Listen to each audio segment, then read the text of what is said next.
right now? No, I don't see it. Here, let me show you mine. Okay. All right, thanks.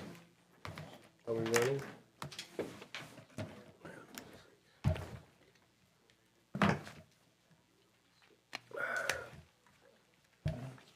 Tonight? Yeah, he said he was. Everybody ready? Okay, I'd like to call the Ravenna City Council meeting for February 2nd to order. First item on the agenda is a moment of meditation and silence.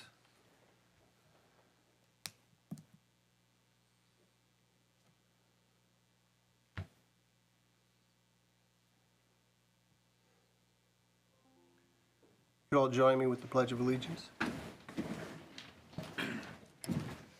Pledge allegiance to the flag of the United States of America and to the republic for which it stands, one nation, under God, indivisible, with liberty and justice for all. Ms. Greger, could you call the roll, please? Mr. Kelsey? Here. Ms. West? Here. Mr. Moskin? Yes. Ms. Lodato? Mr. Maravich? Here. Ms. Michael? Here. Mr. Harper? We get a motion to excuse Mr. Harper for this evening's meeting. So moved. Second. All in favor? Aye. Aye. Okay, the next item, we have delegations from the public. Tonight, we have an invited guest, Abigail Morgan and Matt Reed. Are you guys ready? Please come up to the podium. We're very interested in hearing what you have to say tonight. Thank you. And I do believe we have handouts that have been distributed. Wonderful. So, good evening, everybody. My name is Abby Morgan. I am the president and CEO of Direction Home. We are the area agency on aging for Portage County. On my drive here, I was thinking about my day, and I've had a lot of different conversations with a housing developer and a software developer and many in between, and here I'm ending my day with you, and I was thinking about some of those conversations, and my day isn't always so varied, but a lot of what I talk about on those calls or meetings are similar themes and about what we do, and it always has an aspect to the conversation where someone talks about a loved one or themselves and questions that they have about aging in place. And sometimes it might go along the themes of course, individual to that person, but I have a family member, they live in a different part of the state, they have this big house, we're not quite sure if she needs this big house or should she stay there, should she move, her needs are changing, what do we do? And I had this aunt and I didn't know what to do and we didn't know where to turn to. And so often that's the theme of the conversation that we come into contact with people is that they have questions. And that is all about who we are, is we're there to provide answers to those questions and free advice, but unbiased, trusted resource information about how to navigate some of these decision processes. And so we're going to talk a little bit about that today. But sometimes that conversation goes a little bit further. And about 9 months ago, I had a conversation with Councilmember Michaels about planning and local planning and what does age-friendly planning look like. So from those individual conversations, people need those resources. But when a community can come together and say, well, what should we be thinking about as a community for answering some of those questions at large, that's something that we're also very passionate about and love to get involved and partner with cities, with counties, with local stakeholders, nonprofits, you name it, and say, well, what does that look like and how can we come together? How do we gather some information about for residents and their needs, and then where do we go from there? So we want to talk a little bit about who we are and what we do, but then, how do we take that a step further, and what does age-friendly look like here in Portage County? And for those items, I'm going to turn that over to my colleague here, Matt Reed, who really gets into the nitty-gritty with all of our partners and our community engagement team to represent those services as well as those partnerships that we engage in. Good evening, everyone. Matt Reed, I'm the Senior Vice President for Community Engagement at Direction Home. You were handed out 3 different items. We're going to be using the PowerPoint handout for my brief remarks. I took a look at your agenda this evening, and you have a very busy evening, so I will not take a whole lot of time. Direction Home, as Abby mentioned, is your area agency on aging. Everyone in the United States has one. We may look or sound a little different, but there's always some kind of throughput as to what area agencies do. We're responsible for several different programs from the federal level on down through the state level, and now we get to work with local governments as well in the Age Friendly Initiative, which I'll talk about in a second. So if you look at the first page of the second slide is our mission and vision statements, and I won't read those to you, but what I will draw your attention to at the bottom is what we call our service theme. It's both of those statements boiled down into its core essential, and that's we provide choices for people to live independently in the place they want to call home. I can memorize that, and I can't memorize the others, so that's my favorite. But it's also my favorite because of what it says. Nationally, we're part of a network of over 660 area agencies on aging. Here in Ohio, there are 12 of us. We serve Portage, Stark, Summit, and Wayne counties. We have a board of 20 members and a foundation, which is our fundraising arm, which has a board of 5 currently. We have executives that help to run the agency from different educational backgrounds, including MBAs, MPAs, policy, legal backgrounds, and clinical work like social work. The slide is a little tough to see on the second page, the 4th slide, but what it is it's a graphical representation of our offerings of what we really do in the community. We're best known for our care management work. Those of you who are familiar with Passport, the Medicaid waiver program that allows people to stay at home for roughly 1/3 the price of nursing facility placement under Medicaid, was our primary function for a number of years. And then when the state created MyCare Ohio for the duals, that's people on Medicare and Medicaid, we became the waiver service coordination offering for that program. And so we do a lot of care management. Most of our employees are registered nurses or licensed social workers who are trained to really assess situations and keep older adults and people with disabilities in their home using a range of supportive services like home delivered meals, emergency response buttons, personal care, adult day service, those things. We also have a provider panel that we have built up over the years that we use for the Passport program, and we continue to monitor those providers. We have at the top of that dial our health and wellness offerings. Those are, I actually saw a pamphlet for a Matter of Balance course out in the front. Matter of Balance is one of the things that we used to do. Currently, we have 2 offerings. One is Tai Chi for better balance, and the other is Bingo Size, which is exactly what it sounds like. It's a mix of teaching exercise as a habit and bingo, and so it includes prizes and Amazing. calling numbers and jumping jacks and the whole 9.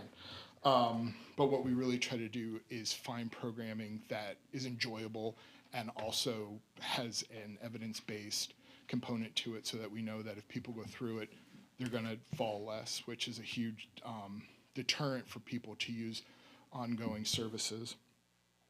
I mentioned our home-based supportive services through our Care Managed products. We also have nutrition sites here in Portage County. We work with partners such as Access Point Family and Community Services and others to provide congregate meal sites as well as home-delivered meals for Portage County. We have a caregiver support program. Those of you who are or have been or know of someone caring for an older adult loved one, those are caregivers in our nomenclature. That means that they are, without being paid, caring for someone that they love who is 60 plus. We have a program just for those caregivers to support them in their efforts because that is not an easy job, and it's a very kind of complex system that we function within. And so we're there to be that, as Abby said, that independent party that can help with guidance.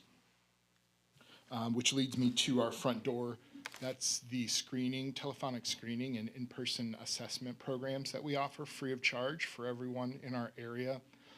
These are designed to assess the situation of the older adult or person with disabilities, to identify what could be put into place to help them be more independent and successful in the community.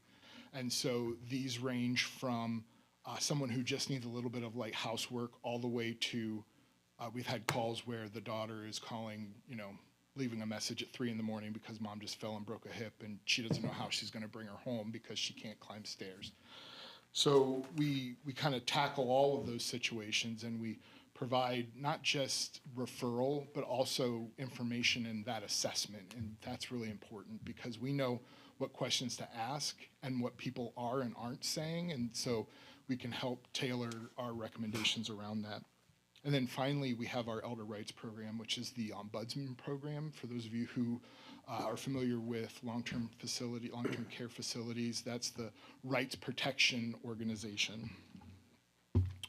So just a little bit about an example. You'll see Maria on our slides. She is a 77-year-old woman who came to us. She's widowed, lives in a small home. She is diabetic with arthritis and congestive heart failure. She was having multiple issues at home. The house was old. Her diabetes was unmanaged. She called Direction Home, and we were able to enroll her on the Passport program, which provided a emergency response button, the Help I've Fallen and I Can't Get Up button, home-delivered meals, and personal care to help with bathing. Maria's story is not unique. There are many here in Portage County that we've helped over the years. The most recent was during the Healthy Aging grants that were awarded to the counties. We were fortunate to already be partners of the county's 50-plus community group, which is run out of JFS. Kelly Jo Jeffries chairs that, and she is just a force of nature when it comes to supporting older adults. I can't say enough about her work there, but JFS houses that group and pulls the agenda together. And then through that group, I was able to bring up Age-Friendly Communities, which is an AARP initiative that outlines 8 domains of livability and puts a plan into place to assess the needs of the community and put together a strategic plan to address those needs. That sounds very dry at 6:15 on a Monday, but really what it is it's asking people, what does successful aging look like to you? And then helping people in power put those things in place so that we all can age the way that we want to moving forward into the future. The slide that has the AARP circles on it on page 5 shows you the 8 domains of livability. For those of you without the handouts, I'll just read those. They're housing, outdoor spaces and buildings, transportation, communication and information, civic participation and employment, respect and social inclusion, health services and community supports, and social participation. Those are the building blocks of what make communities livable for all of us. So what we did as a group is used AARP's tools that were already standing for a needs assessment, and in pure Portage County gusto, and I'll say that because this did not happen in any of our other counties, the group rolled up sleeves, printed out these surveys, went to the fair, and handed out hundreds. And so what you'll see on the circles underneath the AARP slide is the response that we got, not just from handing that out at the fair, but then also at Direction Home when we had any sort of calls or visits where we had someone in Portage County come to us through our partner organizations at the 50-plus group like PARTA and some of the other partners like I mentioned with Access Point, Family Community Services, got a really good idea from, you can see kind of the spread of responses that we had from the survey. So I just wanted to wrap up talking a little bit about what we've done in the county lately. And first, we did this needs assessment. Some of the interesting numbers I wanted to draw your attention to included on page 6, you'll see who else lives in your household. The circle on the lower left-hand side of the slide shows a blue arrow pointing to the large majority of that circle, which is alone. So most of the 60-plus folks that responded to this survey are living alone in the county. On the second slide, under safety and affordability, 58% report wanting to live independently, but a third of them need housing modifications to remain in the house they're currently at. Another interesting point I found was on page 7, slide 13. 98% of older adults in Portage County rely on personal vehicles to reach their destinations. And so that's not sustainable for a lot of older adults as they age. So these are all sort of things that we, as people who care about older adults in Portage County, need to keep in the back of our mind as we start putting together policy and programs. Slide 14 I thought was interesting, and I know that it's very small, but I did email that out, and so you should have access to an electronic copy of all of these handouts. But the interesting thing here is each of those colors represents a different source of information that the older adult replying to the survey said they would go to if they needed information about aging successfully at home. There is no one place that people go to. And so what we always like to say is, regardless of what the situation is, your area agency on aging is a great place to start. We may not be where you end up, but we're a really good place to start. If you do know what you're looking for, if you don't know what you're looking for, if you need an independent third person, whatever it is, if it's about caring for older adults in the community so that they can live the way they want, we're your stop.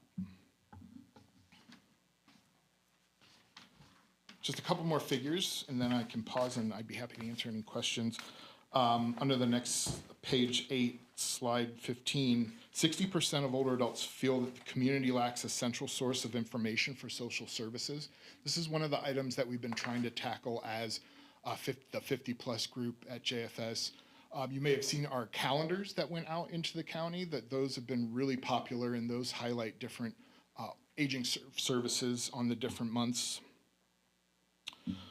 On slide 16, you can see an overwhelming 98% of respondents want to remain in their current communities, that is important to them. So Portage County older adults want to stay in Portage County, and we know from research that they need help in order to do so. And so that's what the 50-plus group is really looking at now, is how do we build up awareness of the needs. You know, a lot of people think Medicare will pay for services like home delivered meals, and it won't for ongoing services for most people right now.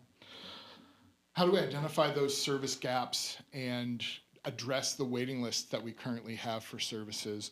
And then how do we identify senior service funding for programming in the future so that older adults can stay, those 98% of older adults can stay here in Portage County and age in place successfully? So that's a little bit about Direction Home and the 50-plus group that's working here in the community in your county to make it more age-friendly for older adults. I'd be happy to answer any questions. Yes, Matt. Some of the things when I met with Abby and talked with her, we had talked about how to make Ravenna, like there might be things in Ravenna, like our city and our downtown, that would be considered not age-friendly, you know, or how could we look at, when planning, how could we look at our downtown or walkable areas or make our downtown invitable? Because we do have 2 large senior living facilities right in our downtown. So some of the things that I thought was a neat way to look at our population of senior citizens to make Ravenna also known as an age-friendly area for senior citizens. So that was one thing that I know you guys have groups of people that do surveys and groups and stuff like that. That would be something that, you know, I'd like to have maybe more in-depth conversation at a later date and, you know, come back and for like a committee meeting. And also with building department, another thing is I know they find a lot of senior citizens that need repairs in our city and they have no family or no way to be able to fix some of the building violations, or simple as a house painting. And you know, so a lot of those situations where the building department comes up with, or, notices like the grass is getting high and things like that, that also is a gateway, I think, too, to finding out, hey, what's going on here? There's a senior citizen living here. No one's mowing the grass. Are they eating? Or, a better way for us to look at our senior population, because we still do have a good size, like I said, senior population. So those are some of the things, that I wanted council to know too, that we had talked about. And I felt that there were so many ways, again, that could help our community. So, but anyways. Thank you for that. Oh, sure. For the first part, I'm your guy. I would be more than happy to meet with folks and talk about what an age-friendly city looks like. Akron is the age-friendly city that we have in our area. It was our first age-friendly community. It was actually the city of Akron. And so cities can be designated that way, counties can. And in fact, Ohio was just designated as an age-friendly state about a month or so ago. So Ravenna's in good company if they are interested in looking at that. And I believe you have my contact information. I would be happy to work with any groups that we want to pull together for the city to discuss what that looks like. I also would be remiss if I didn't point out that the handouts included not just the PowerPoint, but also a color brochure that lists all of our services. My favorite part of that is the menu. If you flip to the middle, you'll see a menu of services there that just gives you an idea of what we can offer. It's always best to give us a call and discuss, situations are all different. The second point that you made is a good one too, about there are a lot of different issues that don't have funding tied to them that can force an older adult to have a different arrangement that they would like. And you mentioned grass. That's a really good one. Another one is any sort of home repair. There's some dollars that come from the state for that and federal government. It's not enough. We used a lot of it for the Healthy Aging Grant to help kind of bring up some of the properties here in the county. But I would say that that's a huge need. And, the more you dig into this, the more needs you find. And then lastly, I'll say that the third handout I gave you was a executive summary of the strategic plan that the group put together based on the needs assessment. So if you want to know kind of what our recommendations are for the county moving forward as it relates to an age-friendly community, that's a really good place to start your reading, and then I'd be happy to meet with anybody and discuss those further. I had a couple questions. The referral process, does the person themselves have to make the referral, or can someone call on behalf of the person? That's a really good question. So anyone can make a referral for anyone else. Whether or not that person accepts it Right. But at least we can, the good thing there is that we can become aware of any situations. So yeah, there's a couple different ways to make referrals. You can call our 877 number that is listed on that brochure with the photograph of the couple. And then also you can go to our website at dhad.org/refer. And you can fill out a short web form, and then that would get us started. All we really need is a name and a phone number. Okay. The more information we have, the better, but that's all we really need to just give folks a call and see what we can do to help. Yeah, I was just thinking that to kind of piggyback on what Amy said, we have so many people that are in need, so that when the city goes out and talks to folks, or maybe, that maybe this is information that we could be sharing, or we could make a call if we're really concerned, so that someone's checking in. The other question I had is, you mentioned Passport. Is there a wait list for that? And if so, how long? Nope, no wait list for Passport right now, knock on wood. We've been lucky that. Boy, I'm there's going to no be working waiting hard list. tomorrow at my day job, so thanks. So there is no, and so how quickly, if someone's eligible, obviously they'd have to be on Medicaid, but how quickly could someone get enrolled in the Passport program if they had a need? I would say, I would have to get back to you on, I don't want to give you a number. I can Nope, get back no to you on problem. that. I do know that we are, we're experiencing higher than normal volume right now for folks looking for help. And so Yeah. our assessments are backed up to about 3 weeks Okay. right now. And so, if someone were to call and then get an assessment a week later and then 3 weeks from there. So a month you would get your assessment completed, and if they already were on Medicaid, it would go much quicker. But a lot of times we work with the local JFSs to do their Medicaid application and get all of that Yeah. processed as well. And the last question I had is you guys support people with disabilities. Is that of any age or is that seniors? Any age. Any age? Yeah, Okay. and what we can do is the primary kind of benefit of an Aging and Disability Resource Center is the same supports that would help an older adult can oftentimes help someone with disabilities. And we've learned over the years that they're not the same. And so, taking into account differing needs of populations is always something that's important to us too. But yeah, we can help anybody. All right, thank you. Matt, just a couple questions. A lot of the information in your PowerPoint was based on the results of this survey that you did. Did you have the numbers on the total number of responses on the survey? I And do. how many came from Ravenna? I do, and I can get that for you. I don't have it with me, but I do have 120. those numbers. 100? 120. That's for all the We didn't counties, get- specific to Ravenna, I don't know. Okay. Yeah. They have the information based on their Yeah, let me see what I Scatter can 'em. get for you. We had a bigger circle, I think. We had a big circle. Yeah, Us in Streetsboro, yeah, a lot of, we do have a lot of seniors here. we do. And they Thank answer you. questions. Ms. Lodato, you had a question? Yes, I had to. Is there anything in particular that you have seen as a success in other places outside of Portage County that you think would work particularly well here? What a good question. Yes, and I think that already you're taking the right steps towards identifying the needs specific for the county and then developing some ways to address that. Like I said, the 50-plus group is doing a fantastic job and really pulls us all together so that we're working together. And that is where the gold has been found, in my opinion, is in the relationships and the interconnections now that are being made in that group, so that I might have a resource that PARTA doesn't know about and vice versa. But going to that meeting and reporting out, we learn about these things. We work on events and outreach materials now so that we can spread the word. That 60% of older adults said that they didn't have one place to go for information.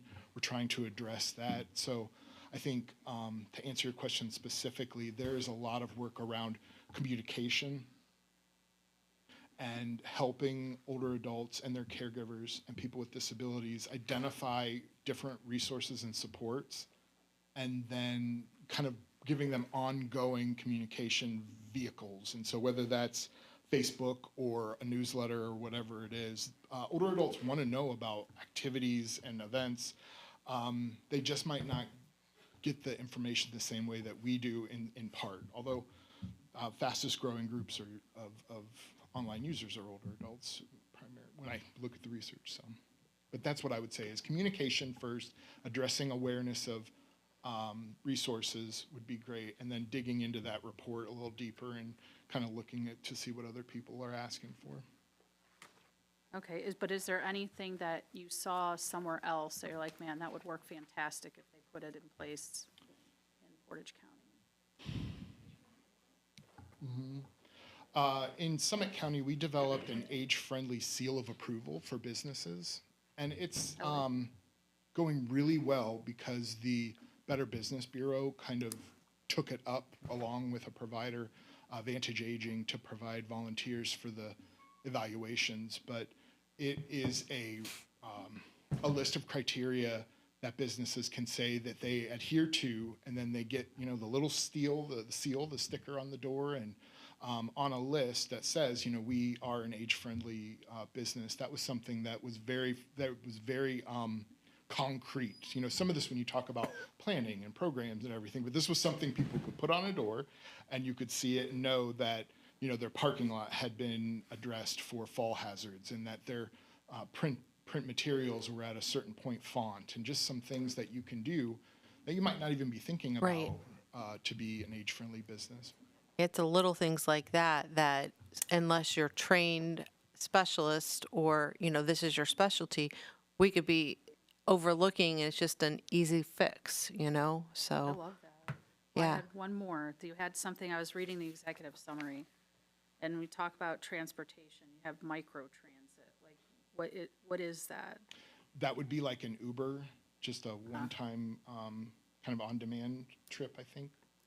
That's what we meant by that. I was looking at that, just wasn't sure because I hadn't heard that.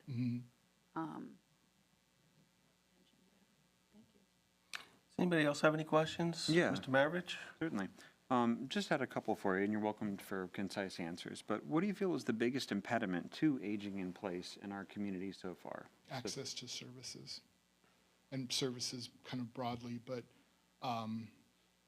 providing for transportation, food, housing assistance, and personal care. So whether that's in-home care for bathing, dressing, those things, or also for someone with mental impairment, some sort of supervision like in an adult day facility.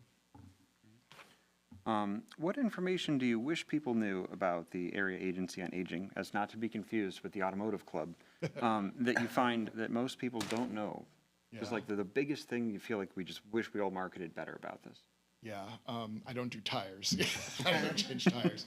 I just wish that everybody knew that anyone can get a free assessment at the agency and at least get started in our systems.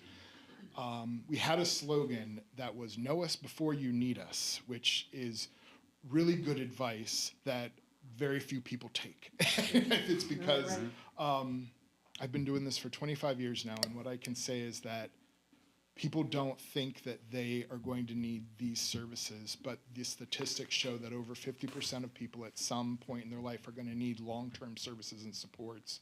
So, you know, you can take a quarter out and flip it, and if you get tails, you're going to be one of those folks. And so, you know, it's better to have some of the information and understand some of these things now than to wait until there's a crisis. I can tell you guys one quick thing that when I went to the direction board meeting a while back, I met a lady there who actually works at the Cleveland Clinic, and she, what is her exact title? I'm trying to think. Mary's, that does, yeah, what was it? Yeah, community engagement. But anyways, she came to Ravenna, and I took her to like the Etna House or the Prospect House. And the service that they provide, that I had no idea that Cleveland Clinic does this, and I know that, you know, we have UH in town, but they did not honestly have this service, and it really helped quite a few of the people at the Prospect House. Was they will have a doctor come and see you.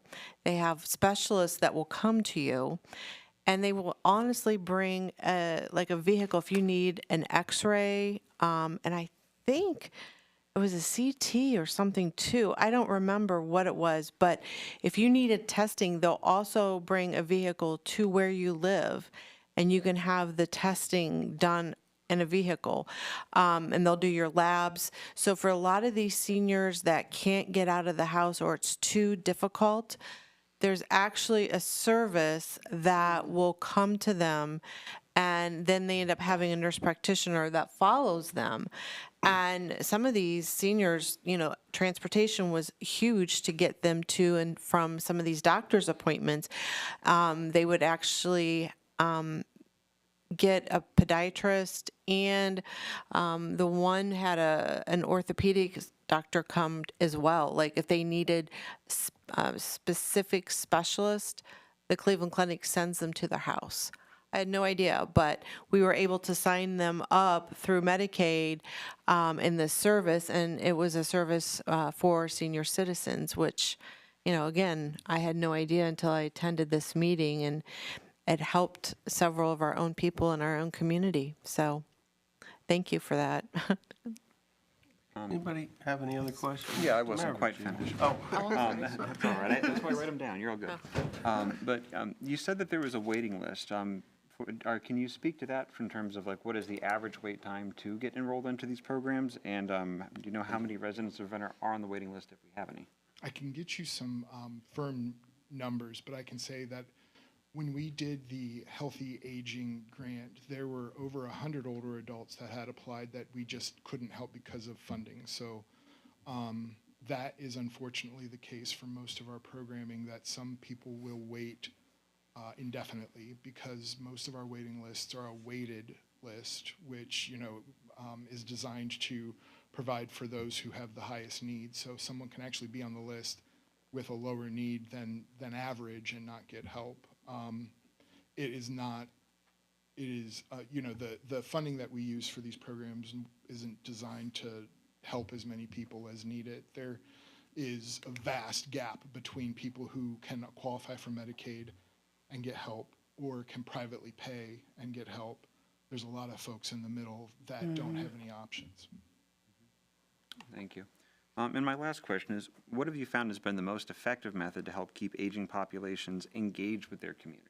Wow, those are really good questions. I work in healthcare IT for a healthcare company that does PT, OT, and speech with evaluations and stuff like that. So Gotcha. Yeah, comes with the those are territory. really good questions. I think that the thing that I would say, and this is kind of from my career, is that older adults are just like everybody else. They're all different. They all have different needs. Just because you turn 65 doesn't mean all of a sudden you love bingo. You could be playing Call of Duty at 65. I think that finding what resonates with someone is important, and that could be different things for different people. I often say, some folks love the park system and they will hike a lot. But if I were to age successfully, I would want to be next to a movie theater, because that's my favorite thing to do, is to go see a movie. So for me, that would be different than someone else that would be happy living next to a park. But if you can provide for both of those things, or transportation so I can get to the movie theater, then it's age friendly for everybody. Okay. Good answer. Yeah, that is a good answer. My last question was regarding PACE programs. Are you familiar with those? PACE programs? Yeah, programs for all-inclusive care for the elderly, for those at home, or if you don't work in the medical field. But is there any opportunities for us to help work towards a PACE program for this community at large? Because I feel like that's a really comprehensive thing. Like when you go in, you get to, like your doctor and it's an interdisciplinary team, for those that don't know, that when you go to a provider, it uses both Medicare and Medicaid funding in addition to premiums as well. But it's a really comprehensive thing, so it's not just one person looking at one functioning issue that you might have. You go to the doctor, they just treat one symptom. It's your whole quality of life, and including, to Amy's point, transportation of getting to and from these services too. Yeah, there is one PACE site in our area in Summit County, and that's part of a pilot expansion that happened because of some COVID relief dollars that the state had to put towards that. There are limited sites right now for PACE. We do hope that it grows in Ohio, though, because it is a really good option for folks, especially those who have very high care needs and very complex situations. PACE really works well for those folks. So fingers crossed. Well, it's got my support if we can make it happen, so thank you. Awesome. Any other questions? I did have a question. And as you can see, there's a lot of interest in City Council about the topic you've brought up. But one of the things you mentioned was Akron is a age-friendly kind of city, certified somehow, so is the state. How do we get that certification? Good question. So the application process is a simple one. Your body plus the mayor would get together and agree to these points that AARP has set forth.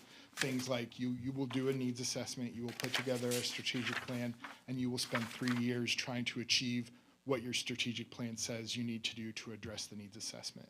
Beyond that, there's not a whole lot of qualifications. There's no requirement for funding, although we never say no to that, to putting some dollars to these programs. But really, it's about focus, and it's about intentionality around these 8 domains. And I can say that it really makes a difference, especially in planning and some of the things that you all do. These 8 domains and the process of going through this really is eye-opening. And so if Ravenna would be interested, I'd be more than happy to get you more information on what that process looks like and help you through the process with AARP National and AARP Ohio. And then you start that journey, and that's a 5-year journey. Year 1 is the needs assessment. Year 2 is the strategic plan. And then the next 3 years are the implementation of the plan. Thank you. Well, we are on the brink of establishing a comprehensive plan, and if Ms. Michael is willing to, I would like to see our committee work on that. That would be a Yeah, great planning with it, accomplishment, yeah. and I don't think we're afraid of a little long-term planning.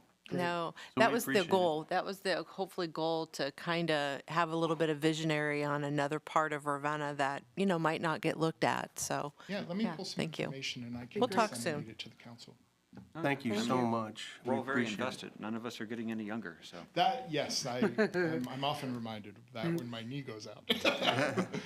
they have such a lot of good ideas. So I'm looking forward to working more with them and bringing them around more. Thank you. Thank you for having us. Thank you.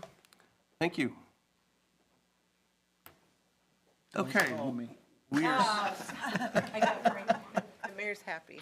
we are still at the point in our agenda for delegations from the public. Does anybody else wish to speak to council tonight?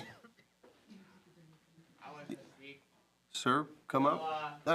Please come up to the microphone if you're willing to. Please tell us your name.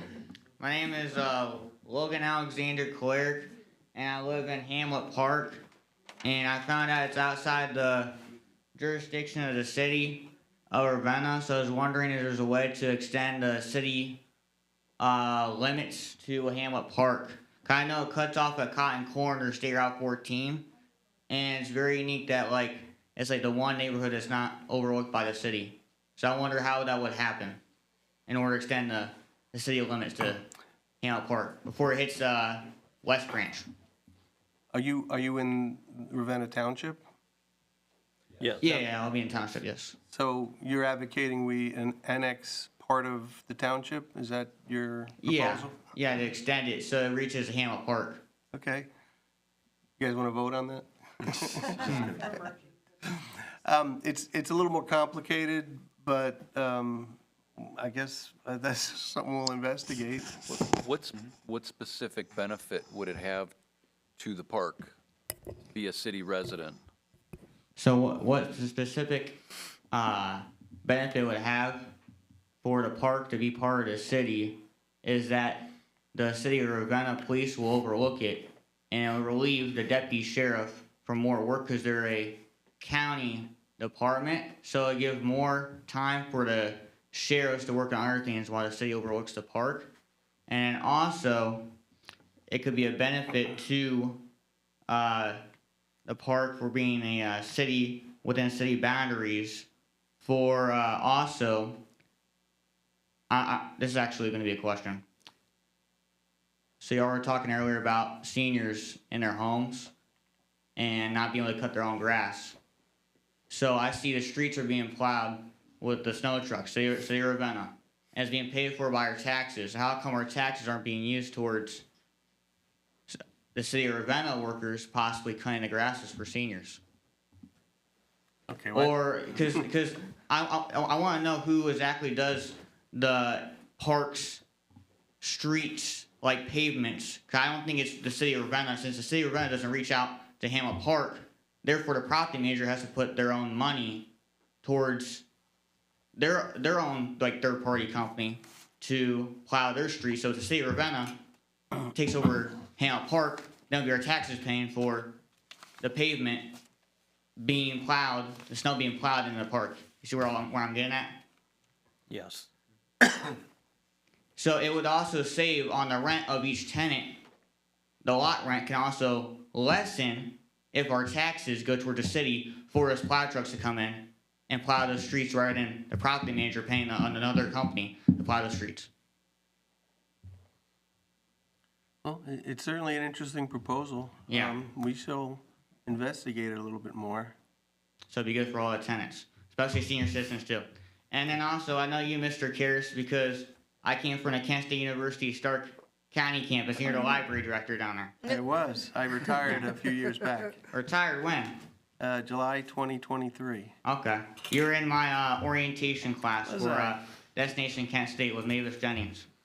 You're the one that teaches about plagiarism school. So I never got to plagiarize this far. So I never went to plagiarize so far. Well, thank you for remembering me. I appreciate that. All right, and then one more thing. I don't want to use too much time, but there is a warming shelter at the Prospect House 243.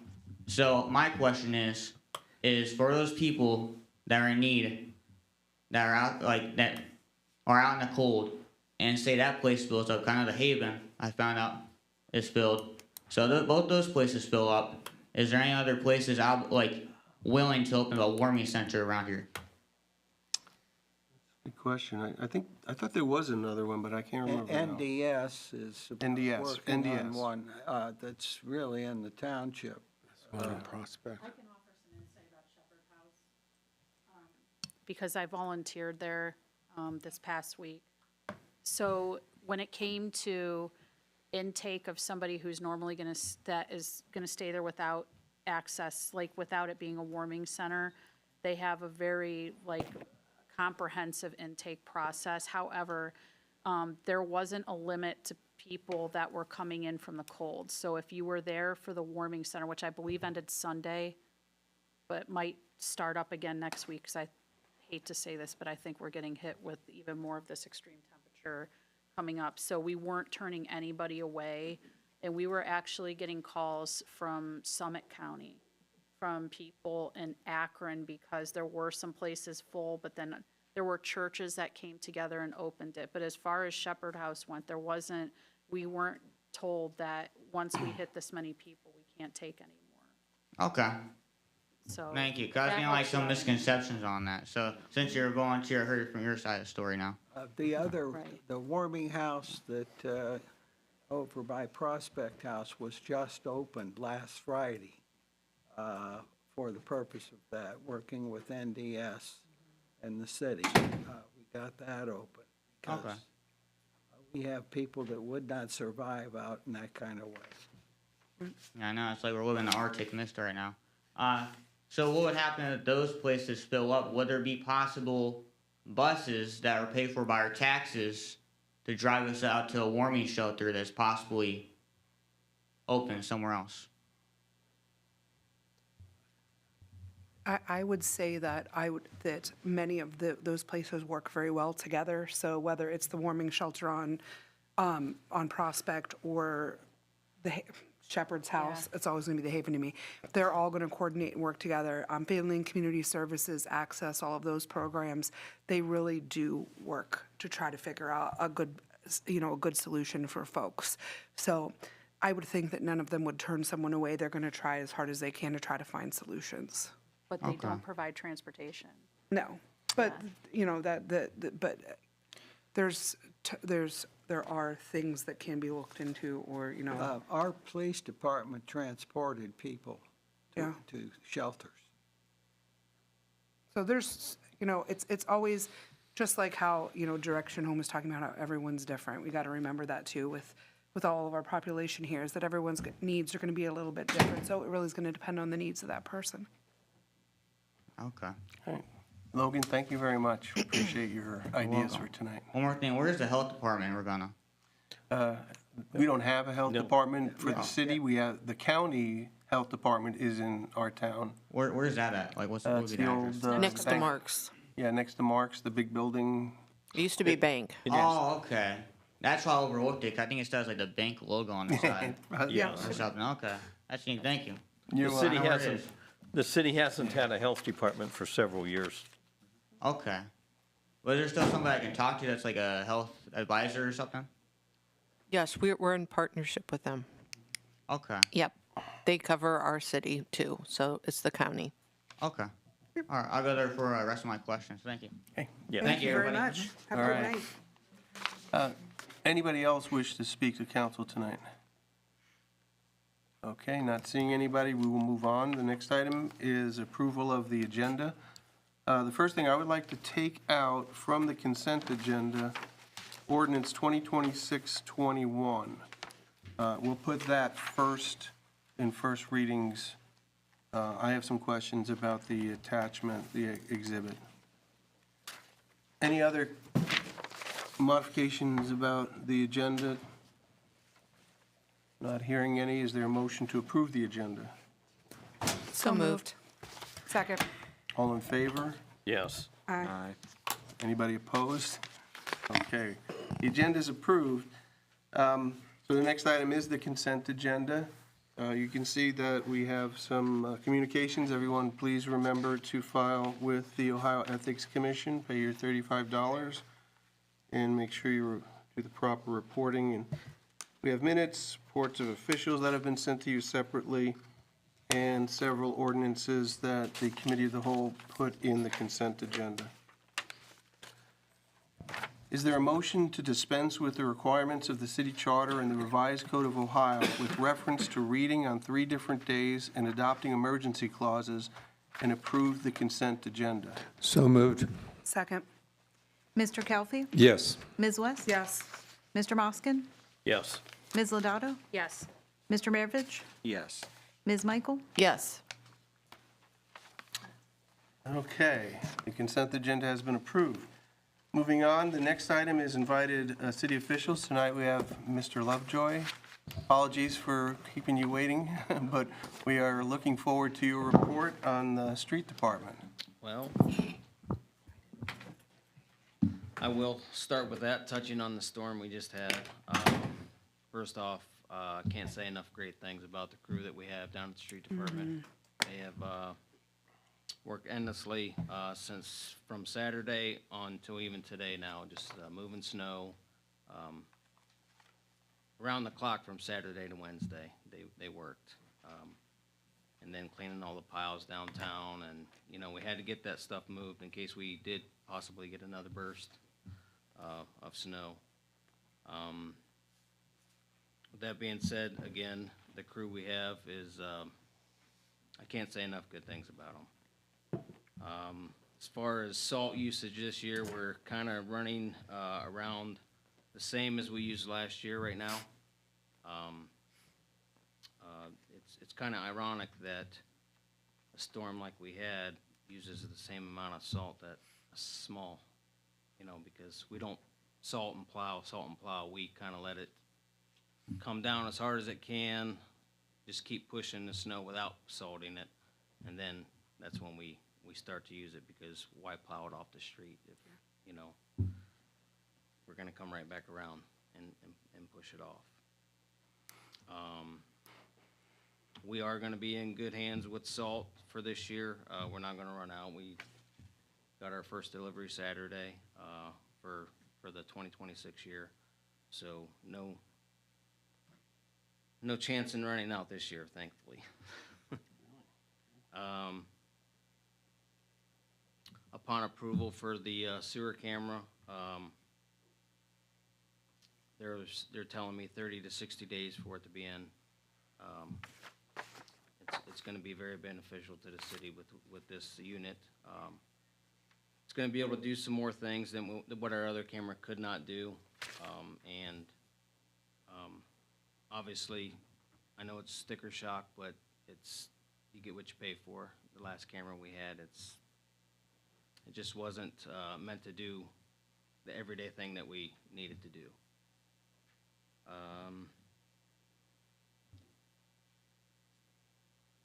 And also, I don't know if there's anybody from the county that's here or not, but the county has provided, their sewer department has provided us many times with their camera when we couldn't use ours.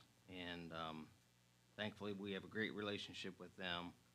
And I don't want to overstep our boundaries with that, because it can be hectic if that's the case. But when this is here, we'll be good to go for a long time, hopefully. And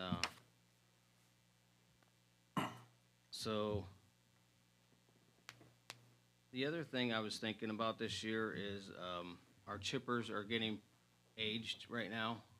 We were trying to maybe hopefully purchase another chipper this year, depending on the funds that are coming out of for the sewer camera. Other than that, our equipment, we're in very good shape with all of our equipment. So with that being said, with the chipper this year, future, next year, I've spoke with Tammy about, and next year possibly purchasing sewer vector. That's roughly going to be about 12 years old by then. And the last two we've purchased has been 10 years apart, just to upgrade and have it done before it starts nickel and diming us, and more technology, of course, 2028, maybe another large plow truck.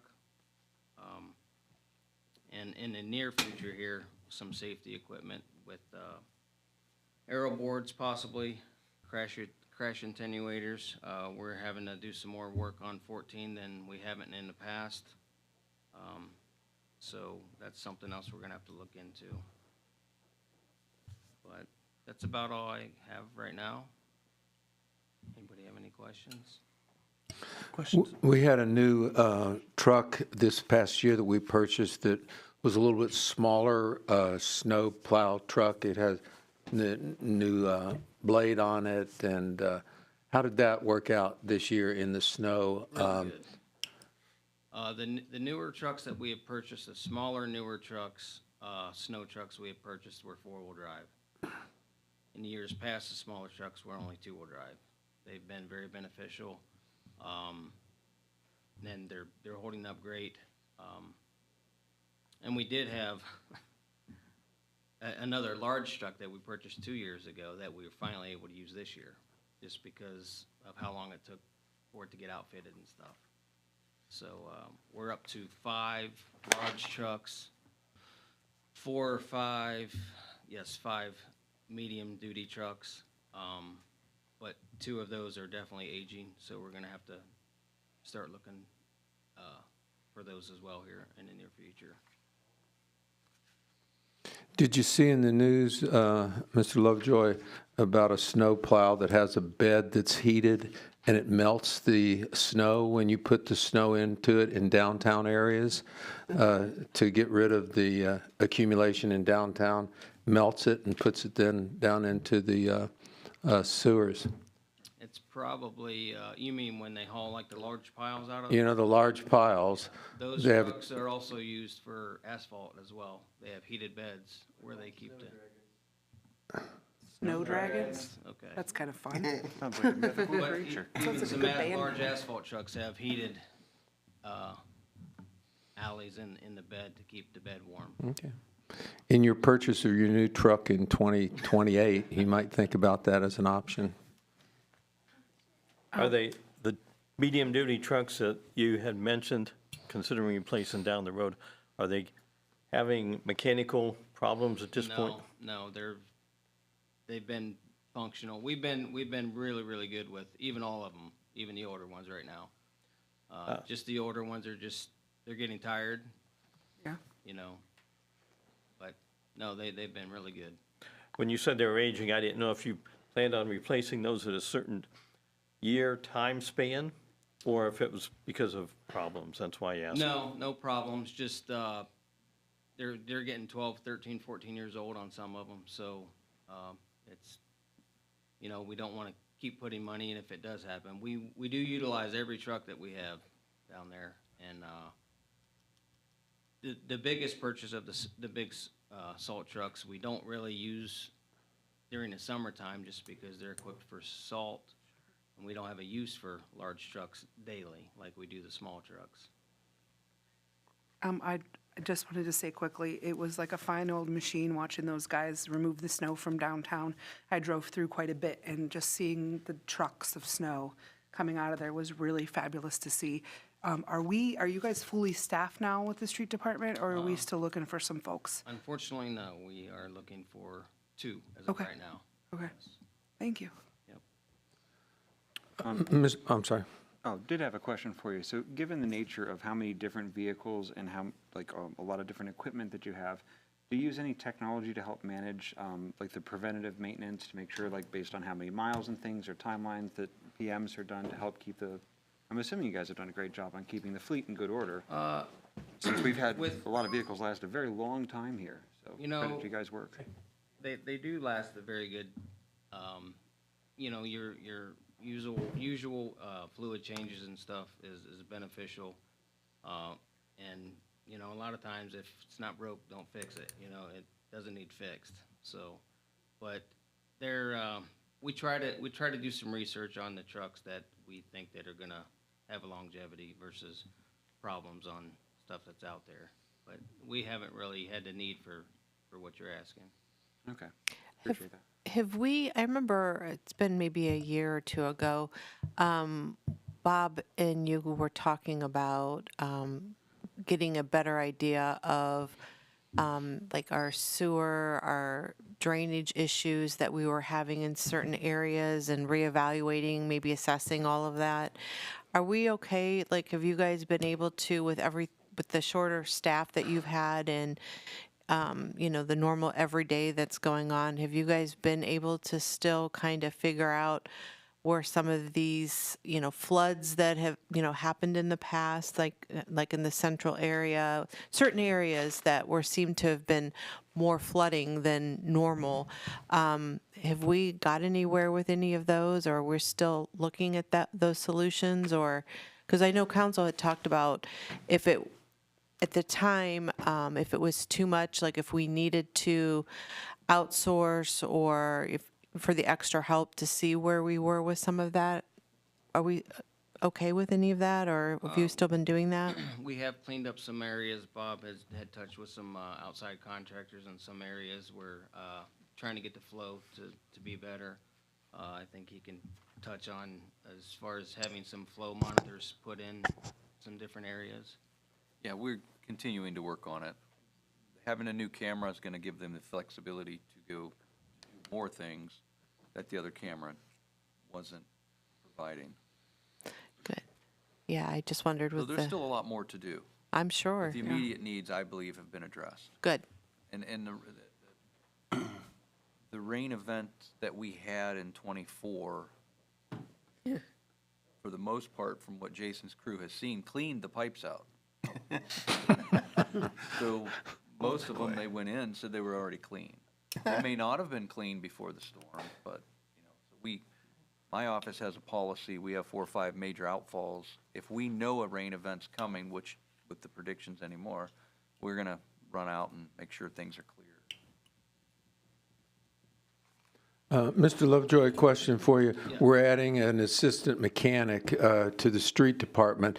Part of the rationalization on that was we've been overwhelmed with work and need someone else to help. It'll keep us from calling another streets worker to come over to help the mechanic.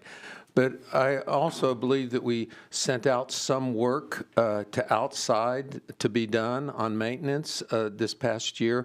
Was that because of it was too much for our fellow to do, or was it specialized tasks that need to be done that we couldn't handle? Specialized stuff. We don't send the stuff away just because we can't do it. We find a way to get it taken care of. It's something that we can't fix internally. That's why it gets sent out. Okay. Is that, I'm sorry. No, I'm done. I was just going to ask if anybody had any other questions. No. All right, well, thank you so much for your Thank you, guys. presentation today, Mr. Lovejoy. And as always, if there are issues that the council needs to address from your department, please don't hesitate and let us know. Okay. All right, we're going to move on in the agenda. The next item is report of committees. Committee meetings will start at 6 p.m. on the 9th, which is a week from tonight. The first report is from Utilities. Mr. Moskin. At this point, there will be 2 topics for next week. Okay. Mr. Maravich, Information Systems. I don't think we have a meeting scheduled for next week. All right. Planning, Ms. West? Nope. Oh, I'm sorry. I'm looking at, it still says, Yep, yep. Ms. Lodato, my apologies. I will not be in attendance. That's at the right. Meeting on the 9th.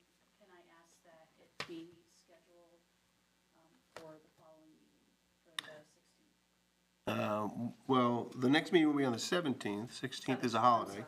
It's up to you. It's your committee. If you wish to hold a meeting that night, that's perfectly fine. I understand we'll be talking about this later in the evening, that we have the master plan on for third reading. You want to put it on your committee? I'd like to put it on. Oh, okay. Okay. And to my knowledge, there could always be things added. For right now, that's the one thing. I know for sure. Well, it'll be on third reading tonight, and we'll talk about that. Okay. The committee of the whole meeting will be Tuesday, February 17th at 6 PM. Public health and safety, Ms. Michael? Yes, we have several items tonight, and yes, there will be a public health and safety meeting. Mr. Hopper's not here tonight, so we don't have a report from streets and sidewalks. Dr. Calfee, do we have a report from personnel? We have multiple ordinances on the agenda tonight, and we also are not planning to have a meeting. Community and Economic Development, Ms. West. We have an item this evening, and we will be having a meeting on the 17th. Is there any interesting developments from the Cemetery Committee? or Absolutely. Board? So we met, and we had some representatives from the Ravenna Heritage Association there, and they shared with us that there's about $60,000 that is going to be possibly donated to fixing the roof of the chapel. There was two things that went along with it, which I thought were pretty easy to follow. The work has to be done this year, and the money that's being donated has to be used to fix the roof. So that's the stipulations that they put in for that. So Rick Hoskley is working on possibly getting some bids moving forward with that. Concerns with, they want to take down part of the ceiling from the inside and kind of see what the roof looks like. I can't imagine that roof is in that great of condition, so I'm sure there's going to be a lot of work to do. The design's going to include the repair of flashing gutters, downspouts, plus the canopy work. So the plan is, if we can get the roof fixed first of all, I mean, that's something that we could show our residents and show people that are coming in and out of the cemetery that we're truly working on that. But it's also going to help moving forward with any of the other work that we're going to be able to do to have the roof done first. So the Ravenna Heritage Association has asked to be part of the process and be included as we're moving forward and making decisions. The Historical Society is still managing any of the monies that come in, which is fabulous for them to be able to do for us. We want to make sure that the building is safe so that someone can come in and start working on it. So we're really excited for this money to be able to get the project started. I know this is something that City Council and the Township, as well as the Cemetery Board, has talked about for a really long time. So to be able to see that roof be slate and replaced this year is really a positive thing. Paul, what I miss? Just a little bit, not a lot. Mr. Hawksley said he will probably have those numbers probably within another 3 weeks. Well, that sounded very positive. And one other thing, it was requested, so this is something the Cemetery Board couldn't answer. It was requested that the township and the city individually, you can tell by the look in your eyes, yes, they would like a donation. But we did not, Paul, not to interrupt, we decided to take the money. We had some contingency. We had some money that was set aside from last year, and the Cemetery Board voted to move that $40,000 forward towards the cost of the roof. So we don't have to at this point, ask the city or the township for any money. And hopefully that'll work. Yeah. So we did, so the money is that, it's gonna be, there's 25,000 already pledged, 25,000 being donated anonymously, 10,000 from the Ravenna Heritage Association, and then the 40,000 is being moved over from the cemetery because we had money left over from last year. So at this point, I mean, obviously in the future, it's gonna be a really expensive project and a lot of work's gonna need to be done. So we will be coming to you guys to ask, for financial, but at this point, the cemetery had the money to move forward with the roof. And hopefully, the approximate shouldn't cost more than 90,000. And reason Christina said another 40 is if things are unknown after the roof is looked at.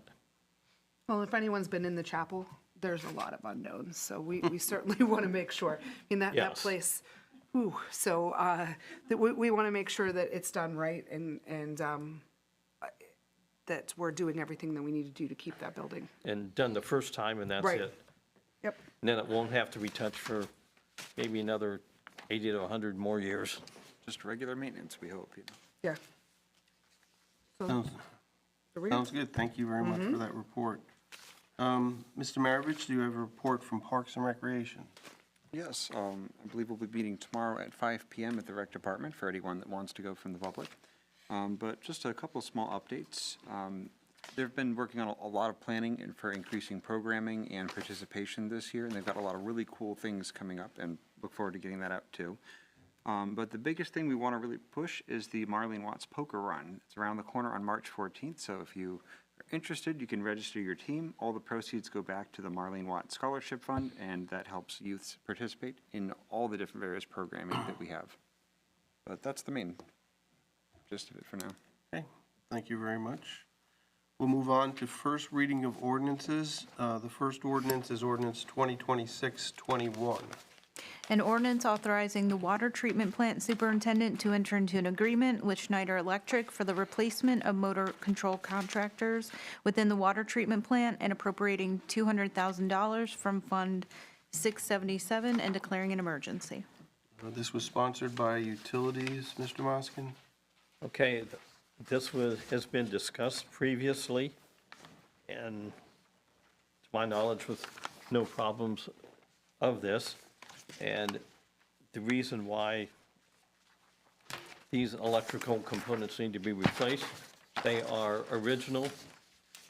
And I believe the water treatment plant was built back in '83. If I'm wrong, I'm off by 1 year. So at this point, they're not giving any problems, but if they do give problems, it won't be small. I'll just say that to be real nice. So this is the item I pulled out of the consent agenda. The committee of the whole had passed this on, but had not had the exhibit, or I guess we'll call it a proposal, from Schneider Electric. Now, it is above the threshold, but I did check. Schneider Electric is registered vendor with the state, so this is state-approved funding. That's not the issue, but I don't know, did anybody else look at the proposal? The first thing I noted is, quote, effective date, March 12th, 2024. And then if you read the second paragraph, this quote is valid for 30 days. This quote expired almost 2 years ago. Okay, well, I'm not necessarily blaming anybody. I'm just stating what we have in front of us is not only incorrect in terms of its date. I think this was sent for ordinance preparation, and even Mr. Semino had a lot of questions because there's numbers written on page 9, handwritten. I don't know what this means. I mean, it's circled at 170, 822, and 73 cents, but I don't know how you get to that number. I mean, aside from, the first page has some interesting, look like formal numbers, but then, I don't know. So this is a very odd-looking proposal, and I don't know what it means. So is this something that we could just have on first reading and then Well- possibly have this information for next month to be able to have the proper quote and questions answered? Well, I believe the best thing to do is speak to the water treatment plant superintendent, Sure, and that would be an easy, Yeah, I think she's having trouble with the company. yeah. So, look, you guys can approve this. It's allocating $200,000, even though if that's the amount, I don't know, Yeah. or if it's less, or, I just think, I hate to say I'm a stickler for details, but at least let's have the quote within the same, calendar year, for God's sake. And having it handwritten just makes it Yeah. almost indecipherable. So is it okay to leave this on first reading, or does somebody I'm okay want with to? it. I'm okay with leaving it on first reading as well. we can, unless she has answers before the next month. Well, let me just say something, okay? The format is inappropriate. It's not a contract, it's a proposal. And the wording or the numbers that are on there, you have no idea what they mean. It's the, whatever page number you indicated, but it's a series of handwritten notes, numbers over here, and it does not, in my opinion, represent a valid contract. I mean, it's a proposal, but what it's actually indicating, there's like 7 or 8 pages of items that are listed on there. And when you get to this, you know, there's a cover page that, you know, Rob indicated seems to be very questionable as to what it is and what it's representing. And then when you get to this page, 9 of 14, there are numbers there. The number that's circled is $170,000, $826.73. Supposedly, $200,000 is required to move forward with this. So the bottom line to me is, you know, I go and stop in with Chelsea and we go through these things, and to me, it's not appropriate information to prepare an ordinance, right? And when it was asked, well, there is no contract. Well, wait a minute. That makes no sense, all right, that there is no contract. There's another one that Rob didn't bring out, but it's in, let's see what ordinance that is. I'm sorry, it's the next ordinance, 2026-22. Again, it's more of a proposal than anything. And all it basically says is that we're not, well, there's numbers, and then the next one is there's a 15% increase for any type of increase in metals or something, from what Amy said, Amy Wilson, that while there may be more cost involved with the use of the metals that are going to be used to prepare this contract. Well, I mean, again, I don't know if that's tariffs or what it is, but there's a loophole on the document that says, well, it may be another 15% over what it is, what's being presented to you. And again, it's not a contract. It's just a proposal. Sure. All right, so to me, and then the other thing that bothers me about that is, in that document, it says, well, we're doing away with bond, which is what we normally request to ensure that who's ever doing the job has an insurance policy to back up poor performance or inadequate performance. And, well, we're doing away with that. So that, to me, is not the information you need to prepare the ordinance, to present it to you, to then be acted on. So I think there are shortcomings in, you know, what comes to the point of creating an ordinance. I think there should be more effort made at bringing that issue to a conclusion. So certainly, we're currently just focusing on 21. Correct, but I'm just telling you Yeah, that no, I 22 know. is just the same thing. Yeah, no, I know. I just want to, you know, let's move it, you know, we'll read it again next month. That gives the time for us to gather the information that we need to get us to it in a timely manner, because this is something that's really important for our. I don't think anything's not important. I'm Yeah. not saying that. Yeah. I'm just saying the manner of presentation. Well, I think we have a problem since we've passed 2022. Right. 22 is part of the Yeah, I consent apologize. agenda. Apologize for not taking that one out. It looked better, though. I mean, it Okay. didn't really. But if you look at the document, it is a proposal. It just lists that it's a But I didn't have proposal. any issues with 22. I mean, it's pretty cut. I don't care Yeah. about the work being done. I don't necessarily care about the price, but for the fact that there's another 15% that's supposedly out there in the ether that may be involved, that may not be involved, because, you know, the contract should be more specific than that. But, pardon? Well, I guess the only thing is, if you're buying something, I would assume that whatever has been involved in increasing of tariffs, whatever the cost is, increase is, that would have been resolved, because you're actually talking about a specific pump or whatever that thing is. That's in there. Electrical. All right? Well, not 21, I'm talking about 22. Well, A new sludge pump, all right? I see that I'm back to 22. Okay, I thought you were referring to 21. No, 22, the problem of it being just a proposal And the ordinance that we passed says that we're entering into an agreement. That proposal is not an agreement that we both sign on to. So we may have to remedy 22, I believe.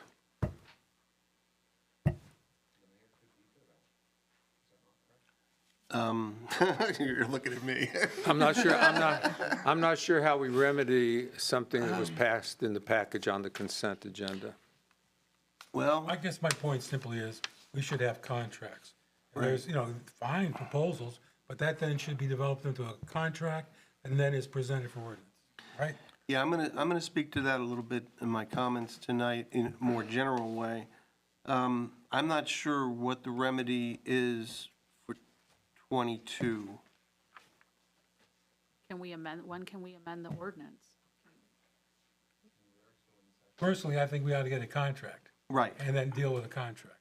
So is this, and this is kind of maybe just, I just for myself asking, like if these are issues that we're noticing, and I know Rob brought up 21 at the beginning, please talk to us before. Let me say before this to you. Because it's I was over there working with Chelsea on these, it was Thursday, and I saw what we had. Yeah. And so I contacted Amy Wilson. She says, well, that's all we have. Okay. There are no contracts. And so I guess in an effort to try and present something to you, but the Sure. bottom line is frustration Sure, and not having what you need to work with. sure.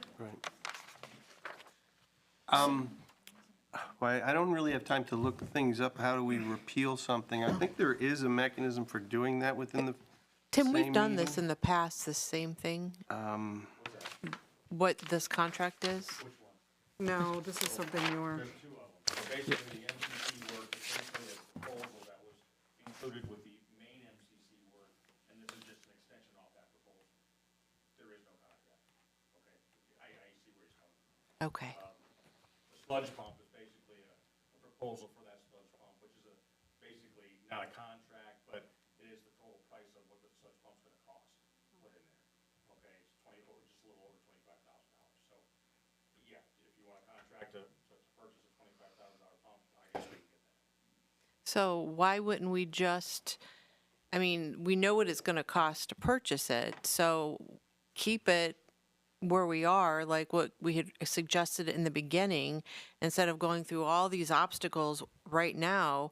And then if there needs to be, keep it on first reading. And, I think we're making more out of this at this point than anything. Well, just excuse me for a second, but you're not making more out of having a valid contract to act on. But- You need that. No, all right? We're not saying that you don't need a valid contract, but we're saying we know the purchase price, and we are saying that, and we can do an amendment, if it changes, can't we? No. Or we can keep it on first reading. No, we can't because we already passed it. It's already passed. No, for So, the first, I know let the me- second let me one's already, clarify. yeah, Let me- I know that. Please, if everyone could come to order. 2020-11, Rules of Procedure, C, a motion to reconsider a motion, ordinance, or resolution which has been passed must be made before adjournment of the session. A motion to reconsider a motion, ordinance, or regulation that has failed passage must be made no later than the next regular meeting. Okay, so before the end of this meeting, perhaps under old business, we can consider it, since it passed unanimously in the sense of a consent agenda, anyone can make that motion. here we go. So the So motion is please to remember, reconsider when we get to Yeah. old business, that we make a motion to reconsider. And then, if it's the will of council, we'll reconsider it and keep it on for a second reading. Here we go. Does that make sense? Okay, Great. Yes, we'll just wait till old business and okay. go from there. So we're still on the other one. No, we, Yeah, we're still on 21. Well, I mean, I thought we decided we were leaving that on first reading. Oh, it wasn't, okay, We I took didn't that know if one we out of consent, officially so- decided that, because it was Well, I all mean, over. unless there's a motion to dispense with the No. 3 readings, it's an automatic thing to leave it there. Okay, we'll move on. The next ordinance is ordinance number 2026-27. 23? Oh, I'm sorry, 2026-23. An ordinance amending the codified ordinances of the City of Ravenna, Part 14, Building and Housing Code, Title 6, Miscellaneous Building Regulations, Chapter 1434, Design Review Districts, Section 1434.03, Ravenna Design Review Commission, Section 1434.04, Certificates of Approval, and Section 1434.99, Penalty, and declaring an emergency. Okay, this is sponsored by the Planning Committee. Ms. Lodato? I'm sorry, I shuffled all my papers to get to 2022. It's the Design Review Commission. I mean, this was just simply updating some things. I really honestly don't feel the need to go back over everything. You sure? You sure you don't want to read? Listen, there's nothing I'm more sure of in this today. So it's just finally, at long last, moving some of those changes forward. Right, and most of the changes were codified in your committee. Yes, Committee of the Whole yes. pretty much approved them as is. Okay. Any discussion, questions? Is there a motion to suspend the 3 separate readings? So moved. Is there a second? I'll second that. There's a second. Ms. Michael? Yes. Ms. Lodato? Yes. Mr. Kelfi? No. Ms. West? No. Mr. Moskin? Not available. Stepped out. Mr. Maravich? The motion fails. We'll leave this on for a second reading. The next item is ordinance 2026-27. An ordinance amending ordinance number 2025-130 by amending Exhibit A, Section 2, Fire Department, subsection B, by increasing the number of firefighters and declaring an emergency. I believe this is from the Personnel Committee, Dr. Calfee? It was Oh, from I'm sorry, the from the Public Health and Public Health and Safety. Safety Committee. But this is the My ordinance apologies. also that we had some Oh, discussion about that this- we need to amend to put the number in. Yeah, when we had The the. number's not in. Let me just explain, when we had the discussion at the Committee of the Whole, and it hadn't come up before the Committee of the Whole in committee, there was a long discussion, but there was no specific directive on how many firefighters to put in the ordinance. And so I pulled it out of the consent agenda just to clarify what that number is. Ms. Michael, could you explain? And the number, what I was told from the mayor and the finance director was the number that was always discussed was 3. I know. So that's that was what was given to them with where they needed to be, and financially, when they figured out the budget, that was the number that they used to figure it out as well. So what we need to do is amend the ordinance. The second whereas states the city of Ravenna deems it appropriate to increase the number of firefighters from 15 to, and we left it blank. So do we have a motion to put in a number there? Yes, it would be to 18. Yes. Are you making that motion? I'm making a Is there motion. a second? Yes, I'll second. Okay. Let's have a roll call, just because. Ms. Michael? Yes. Mr. Moskin? Yes. Mr. Kelfi? Yes. Ms. West? Yes. Mr. Maravich? Ms. Lodato? Yes. Okay, that motion passes. We've established that the increase will be by 3, from 15 to 18 firefighters. Any other discussion, questions about this amendment, or this ordinance?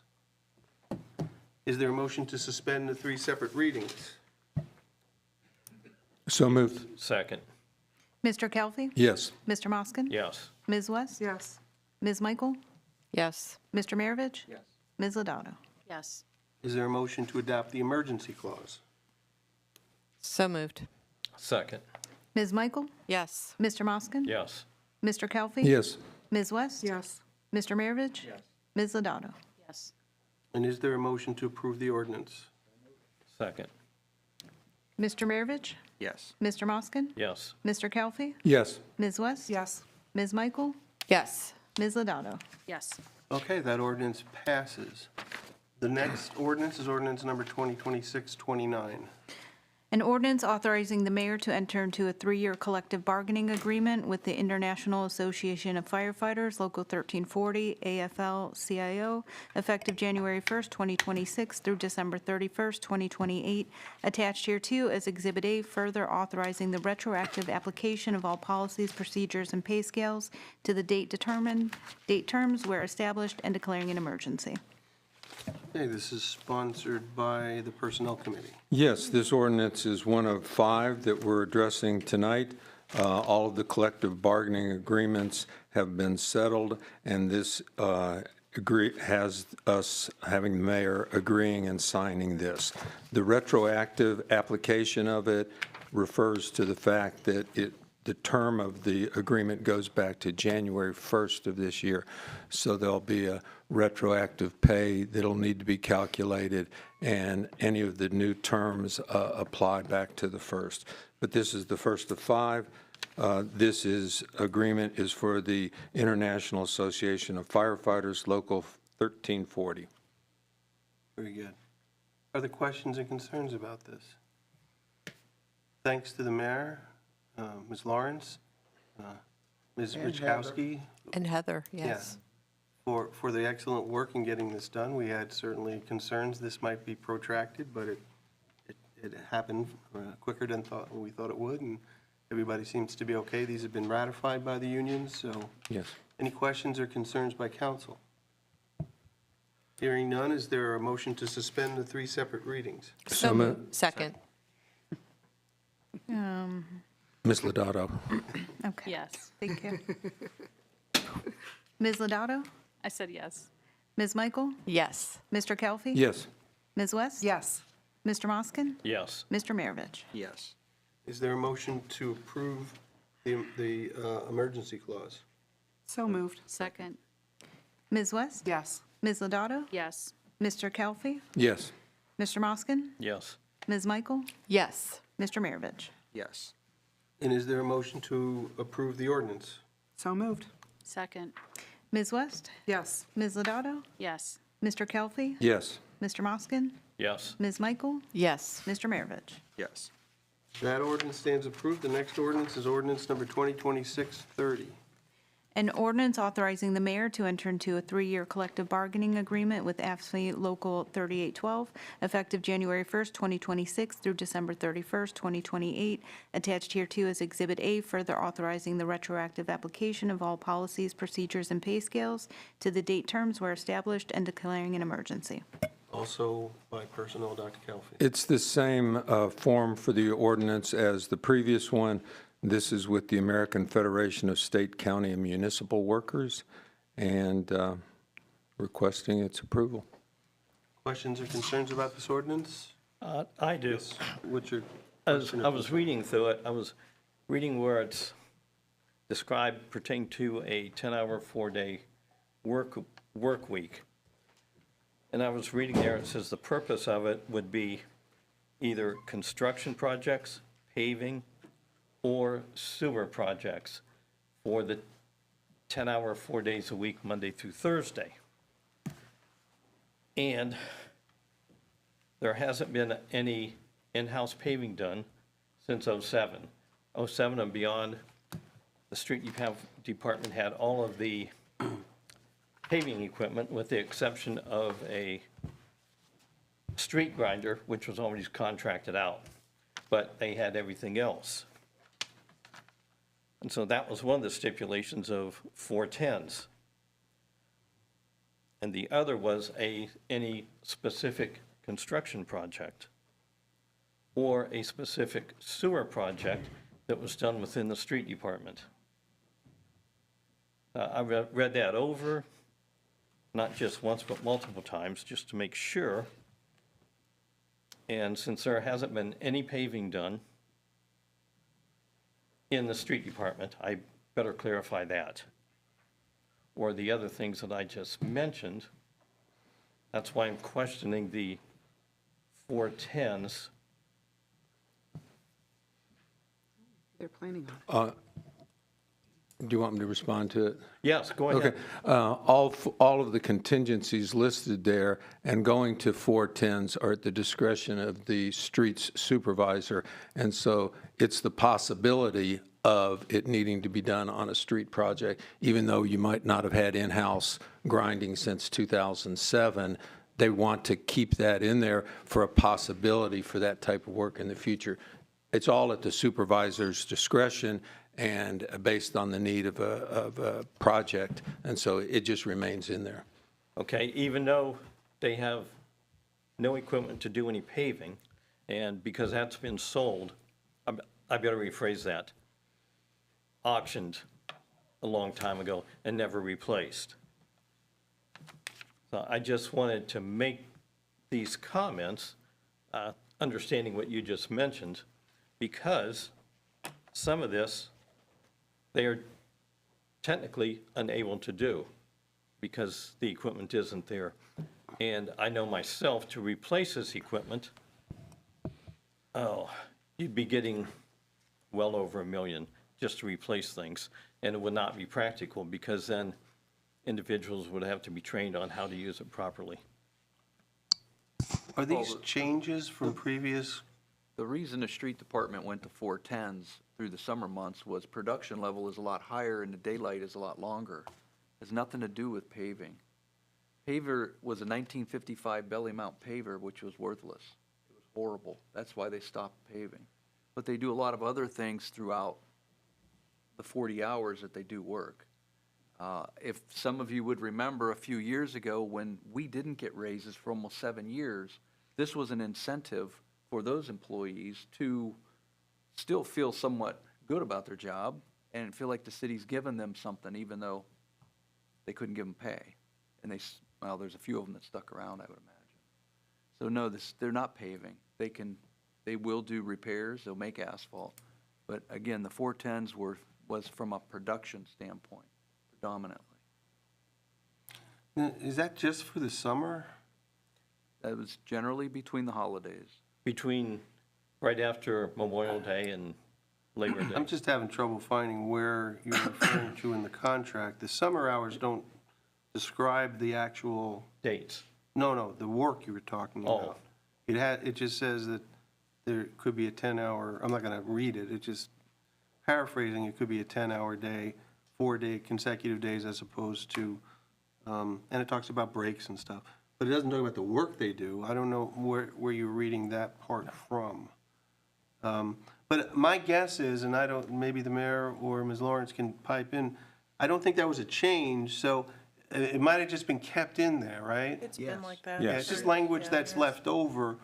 The fact that they may not be doing that actual work, maybe that's, I don't know, I mean, keep in mind, if we had to go back and take those things out at this point, we'd have to go back and ask me re-vote on approving it.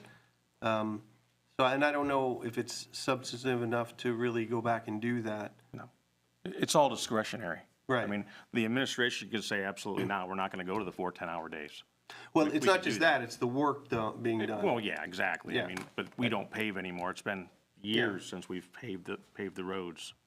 I mean, we don't have a paver. That's been in that contract for a long time.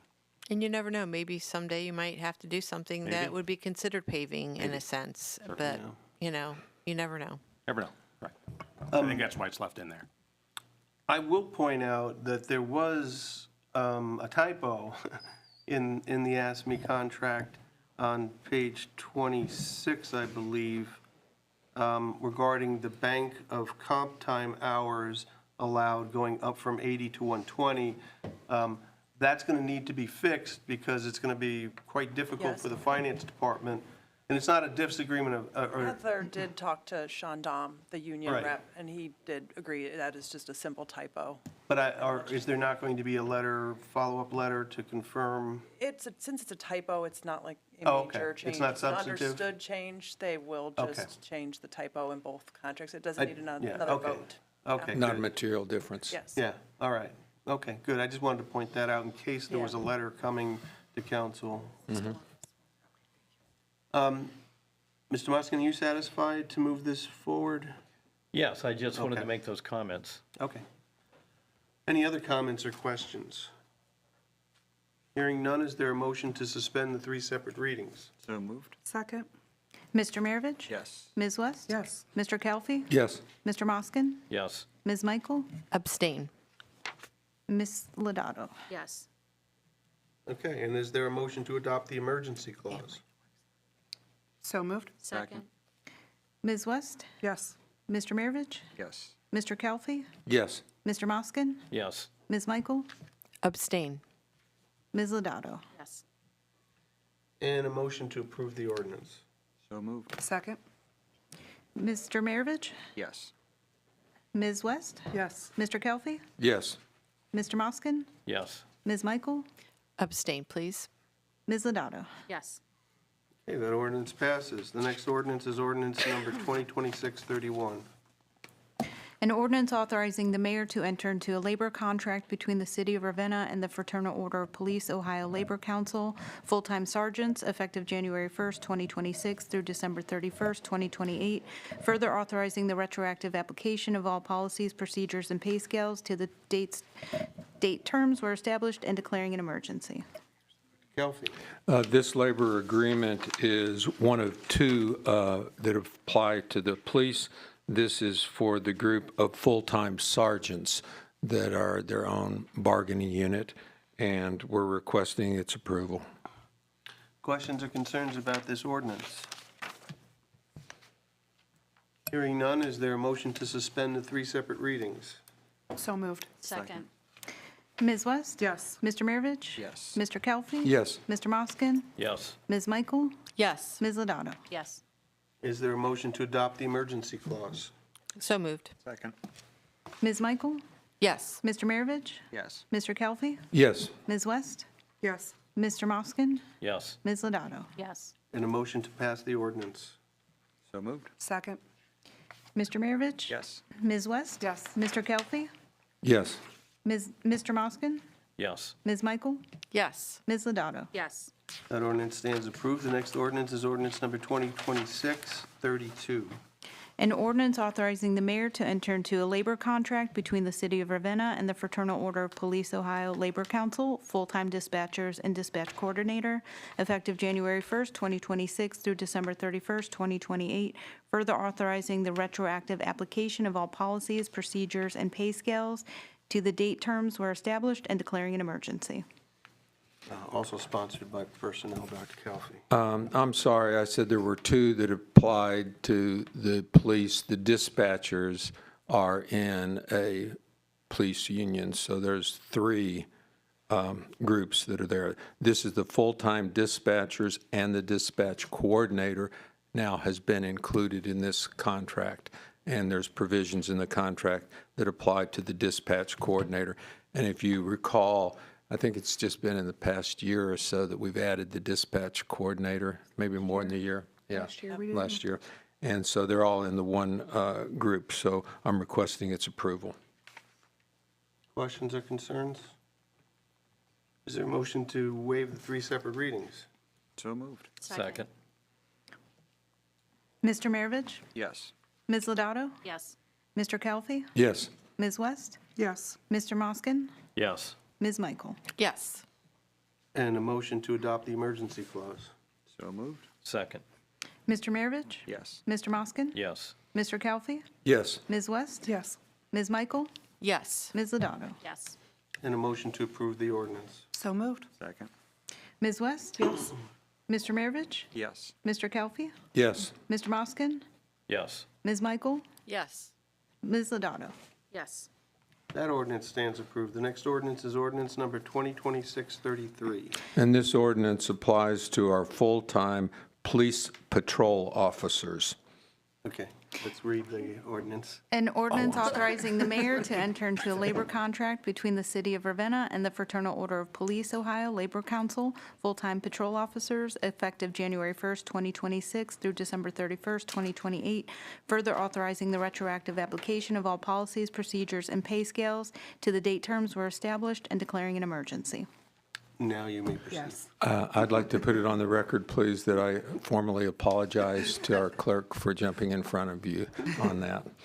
This is the third with the police. It covers all of our full-time patrol officers, requesting its approval. Anybody have any questions or concerns? Is there a motion to waive the 3 separate readings? So moved. Second, Mr. Maravich? Yes. Ms. Lodato? yes. Mr. Kelfi? Yes. Ms. West? Yes. Mr. Moskin? Yes. Ms. Michael? Yes. A motion to adopt the emergency clause. So moved. Second, Ms. Michael? Yes. Mr. Maravich? Yes. Mr. Kelfi? Yes. Ms. West? yes. Mr. Moskin? Yes. Ms. Lodato? Yes. And a motion to adopt the ordinance. So moved. Second. Ms. West? Yes. Mr. Maravich? Yes. Mr. Kelfi? Yes. Mr. Moskin? Yes. Ms. Michael? Yes. Ms. Lodato? Yes. That ordinance stands approved. The next ordinance is ordinance number 2026-34. An ordinance amending ordinance 2025-130 by fixing the number of employees of the city of Ravenna, establishing a classification plan, a salary schedule beginning January 1st, 2026, in accordance with Exhibit A attached hereto, repealing all ordinances in conflict herewith, and declaring an emergency. Sponsored by personnel as well. This is our annual payroll ordinance. All of the salary schedules have been updated to reflect the new wage agreements. It's also been adjusted for the full-time mechanic in the streets department and for the part-time to full-time maintenance person in the parks department. Several hourly rates were changed in some positions that are not covered by the collective bargaining agreement, and any changes that we have in that payroll ordinance, I think we have presented to council over the past few weeks, requesting its approval. Anybody have any questions or concerns about the payroll ordinance? No, I'd like to make a motion to suspend the 3 readings. Second, Yes. Ms. West? yes. Mr. Kelfi? Yes. Mr. Moskin? Yes. Ms. Michael? Yes. Ms. Lodato? Yes.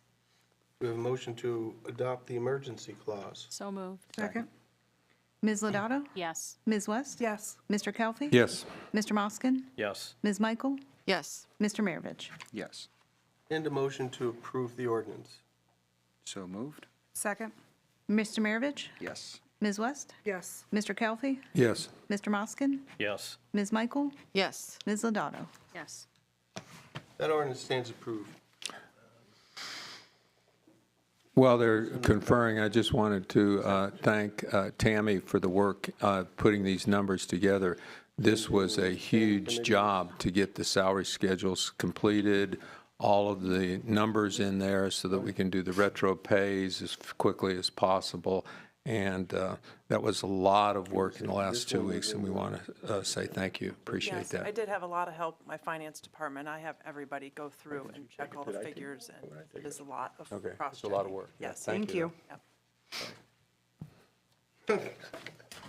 I was just conferring with the clerk. The next ordinance listed under first readings is ordinance 2026-36, but it was in the consent agenda. That's the ordinance that establishes the Finance Committee as a standing committee of council. I may have asked her to take it out, now I don't remember doing so, or why I would have done so. It's been a long night, right? Except that we, under new business, will have to establish who's on the committee. Sure. This just establishes the committee. But I don't think we need to address this one because it's already been passed. Okay, that completes ordinances on first reading. The next item on the agenda is second reading of ordinances. And there's one, ordinance number 2026-02. An ordinance amending the codified ordinances of the City of Ravenna, Title 8, Parking, Chapter 452, Parking generally, Section 452.21, prohibited and restricted parking areas, subsection A, by prohibiting parking on the east and west side of South Meridian Street between Riddle Avenue and Harris Avenue between the hours of 8 a.m. and 5 p.m., Monday through Friday.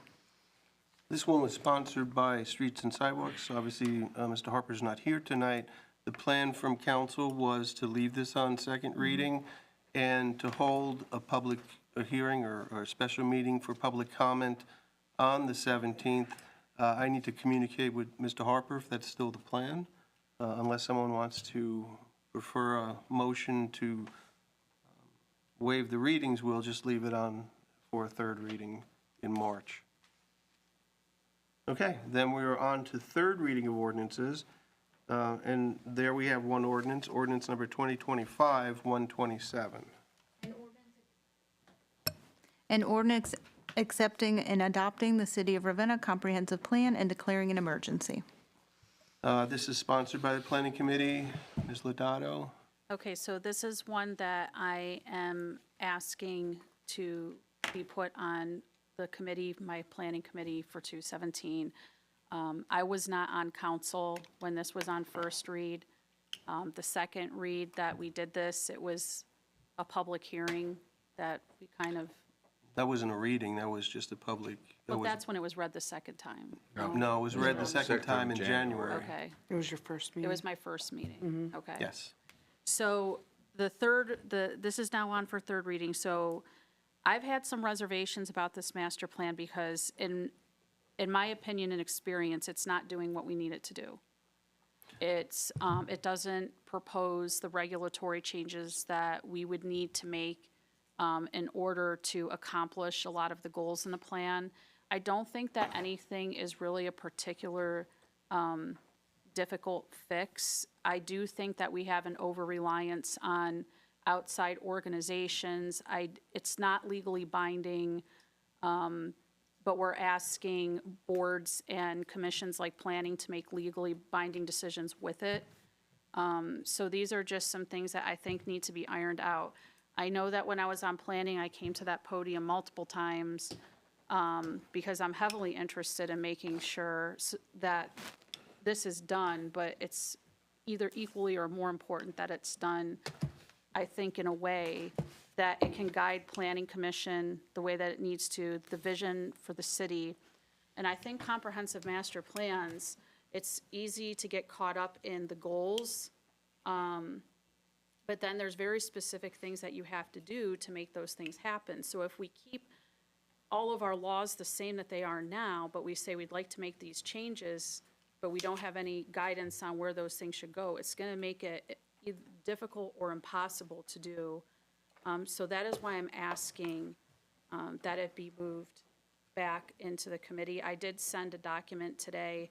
I've been working on that outline, I don't even know, God knows how long, for the past month or so, going through things and kind of making notes and changes of things that I feel need to be addressed with that plan. Let me just say that this is on third reading, and normally we would vote on it for tonight.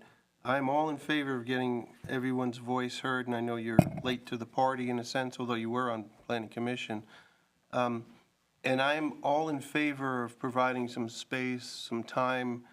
My suggestion is that if someone is willing to do so, make a motion to postpone this until March, so we don't dispense of it and send it back to the committee from square one, but we just delay at least another month, and then at the committee meeting you want to schedule for the 17th, we engage in some discussion there, as well as whatever else you have on the agenda. And Ms. Lodato did send out a document and indicated she has even more information she'd like to contribute. I think it's just a few worth. more things. It's 2 more bullet That's points, and okay. honestly, I have them in my thing. I just didn't have a chance to put Yeah. it nice and pretty I on the just, document. I just think it's, given the nature of the plan, the time we've spent 2 years putting it together, I don't want to just start all over again. But I also do want to make sure we get everyone's opinion and we provide time. There was just no time for anybody here to absorb the information you sent today. So if that's the will of council, that would be my preference. I would like to make a motion to postpone the vote until March. The March regular meeting? I'll March regular second. meeting. That's fine. Let's Thank have a you, roll by the way, call. thank you for Ms. West? allowing me. Yes. Ms. Michael? Yes. Mr. Kelly? Yes. Mr. Moskin? Yes. Mr. Maravich? Yes. Ms. Lodato? Yes. Okay. The motion is to postpone this until the March regular meeting, and we'll leave it on the agenda for then. We now move on to old business, and this is the point where we can pull I'd like back. to make a motion to reconsider ordinance number 2026-22. How about that? I'm paying attention. I'm on it. Very good, thank you so much. I know, but the hour's getting late and we want to go. Get a little angry over here. Okay, so, did we add a second to that motion? Yes. I did. Yes. I Okay. second. Ms. Let's have Lovato. a roll call. Ms. West? Yes. Ms. Lodato? Yes. Mr. Kelfi? Yes. Mr. Moskin? Yes. Ms. Michael? Yes. Mr. Maravich? Yes. Okay, so now that motion is back on the table after being reconsidered, what is the preference of council? Does anybody want to make a motion to waive the readings or anything like that? Or shall we just leave it on for a second reading while we try to gather more information and a more accurate contract? I would recommend that, leaving it on for. Okay, then I don't think we need to do anything else, right? Because that's one for the price tag of approximately 25,000. And when I read through this, I thought it was a purchase order. I didn't cross-check and look and see that it was contract language. Yeah, Yeah, and it says like if you're ready to do this, send a purchase order too. Yeah, that's, Like, I you just missed it kind of by like that looked through much, it and and- I was like, oh, it's a So- purchase order, Yeah. but it's not. Would the ordinance need to be modified, authorizing the mayor to sign said contract? I think it already says that. It's just we don't have a contract. Okay. Well, let me say this to you. There was confusion there also, because of the way it was presented on the ordinance request, or the tracking sheet, it talked about the superintendent or the director of the department authorized to sign it, which was unusual, but that's kind of the way it was presented on the tracking sheet. So I guess, as I recall, that's the way it was presented. Is that not right? I think so. So the bottom line is, I think there needs to be a little bit more thought process into tracking sheets and then what accompanies tracking sheets to support what's being requested in the tracking sheet. So that's all I'm saying, right? And under normal circumstances, the mayor is the only person authorized to execute contracts. You have the ability to authorize someone else to sign it, there's no problem with unless that, there's but an the mayor is the signing off authority for the city of Ravenna. Yeah, he's the one that has to have the final. Okay.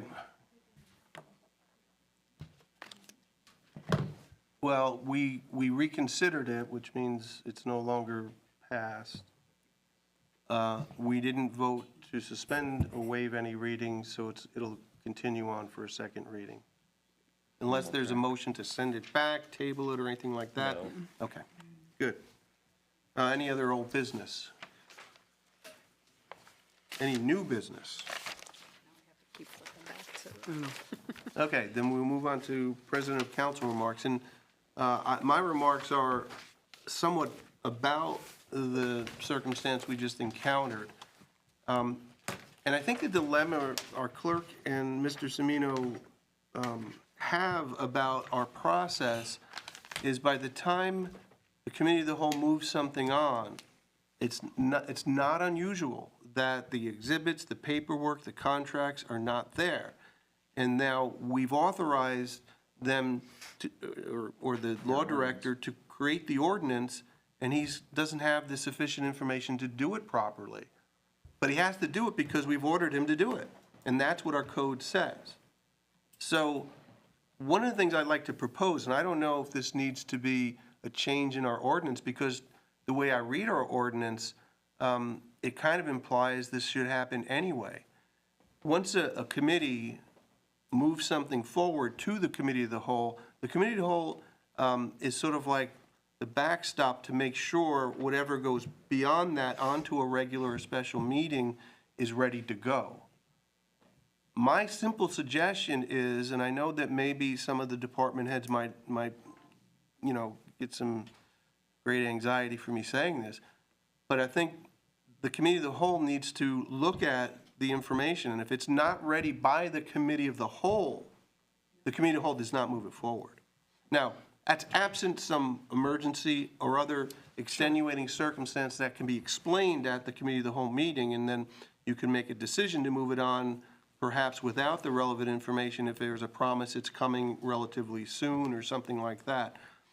But the way it sits now, we leave it open-ended. it's just days before our regular meeting, and these two people are struggling to figure out what to do about these ordinances. And then we get them, and we see the deficiencies, and then we make mistakes like passing ordinances that aren't ready to go. So that's my suggestion. I know I said at the first meeting in January that I wanted to look at our process more closely. I wanted to refine it and improve it, and I think this is one of the ways we can do it. If there's ways we can do it through technology by making sure checks and balances are in place at certain times and people sign off on things, we'll try to incorporate that. But I think this is a simple rule, and I'll suggest that our next committee of the whole meeting, we be very conscious of each thing that's presented, and that we be more scrutinize them more so that we make sure the information's there for the people who need to prepare the ordinances.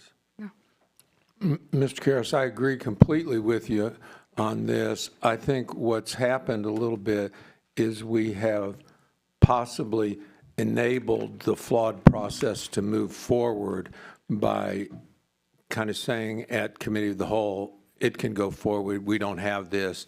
And then people that send us things sometimes might think it's okay to get through the Committee of the Whole. I think if we go back to, you got to have everything with it, or it doesn't get out of Committee of the Whole unless it's an extreme emergency, that would be a safer footing for us. And the emergency, what an emergency is, has been lowered down really far so that almost anything qualifies for an emergency on it to go forward.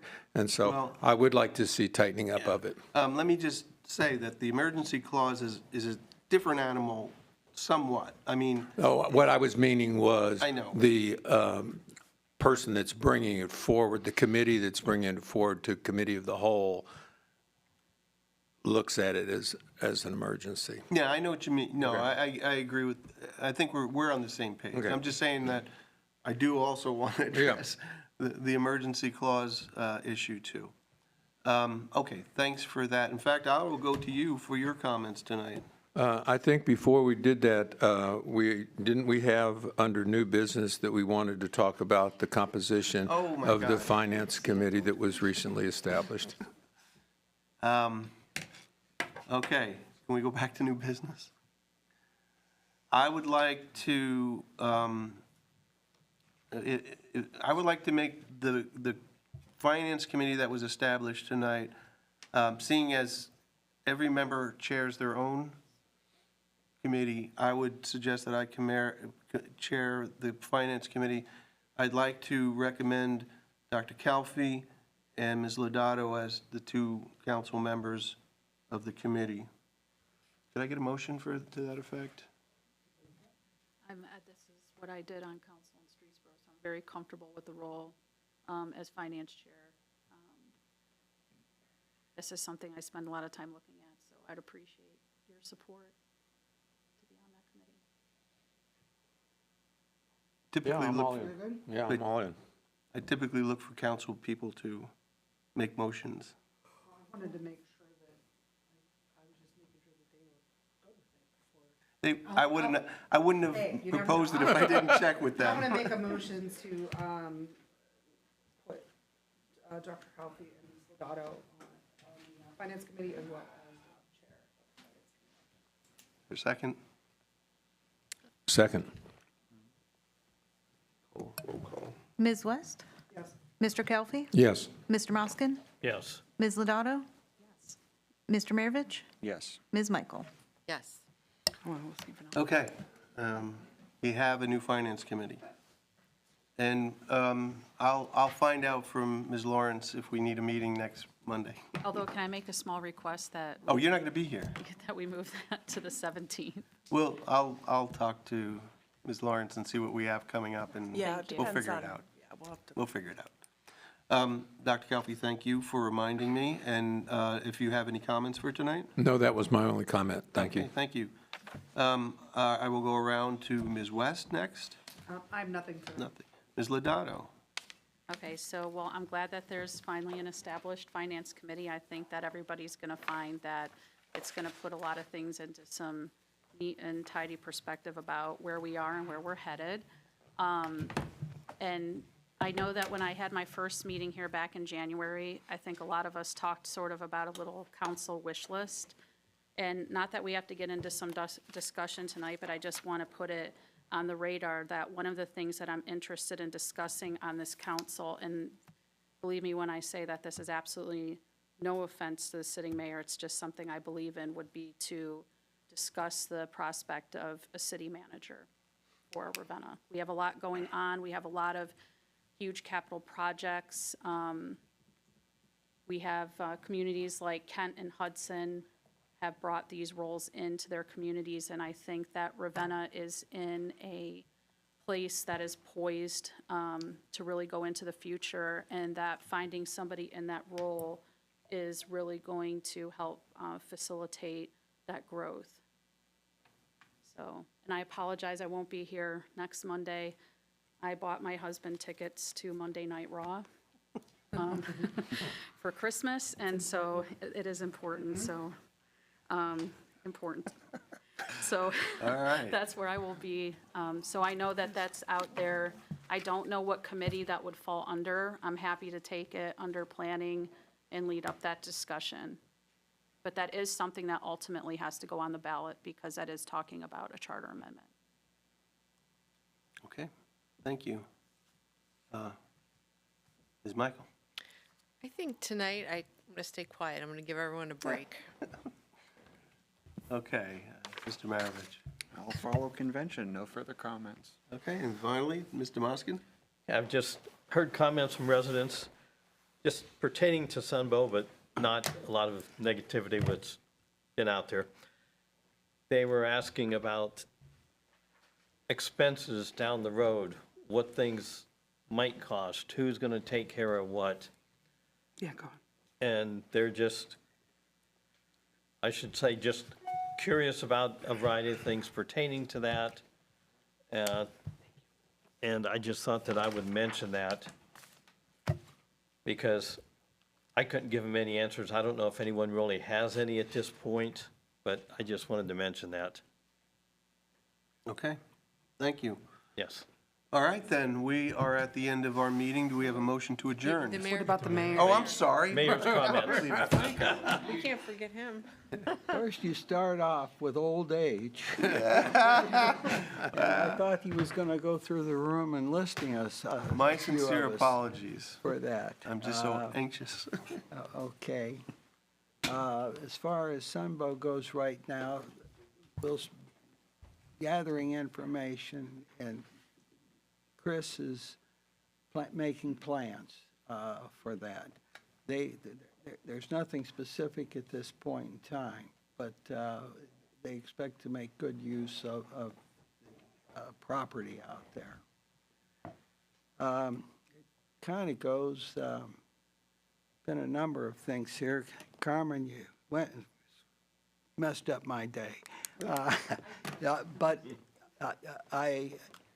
I told you before that I wanted to talk a little bit about council, but I was just putting this out as a personal opinion, and not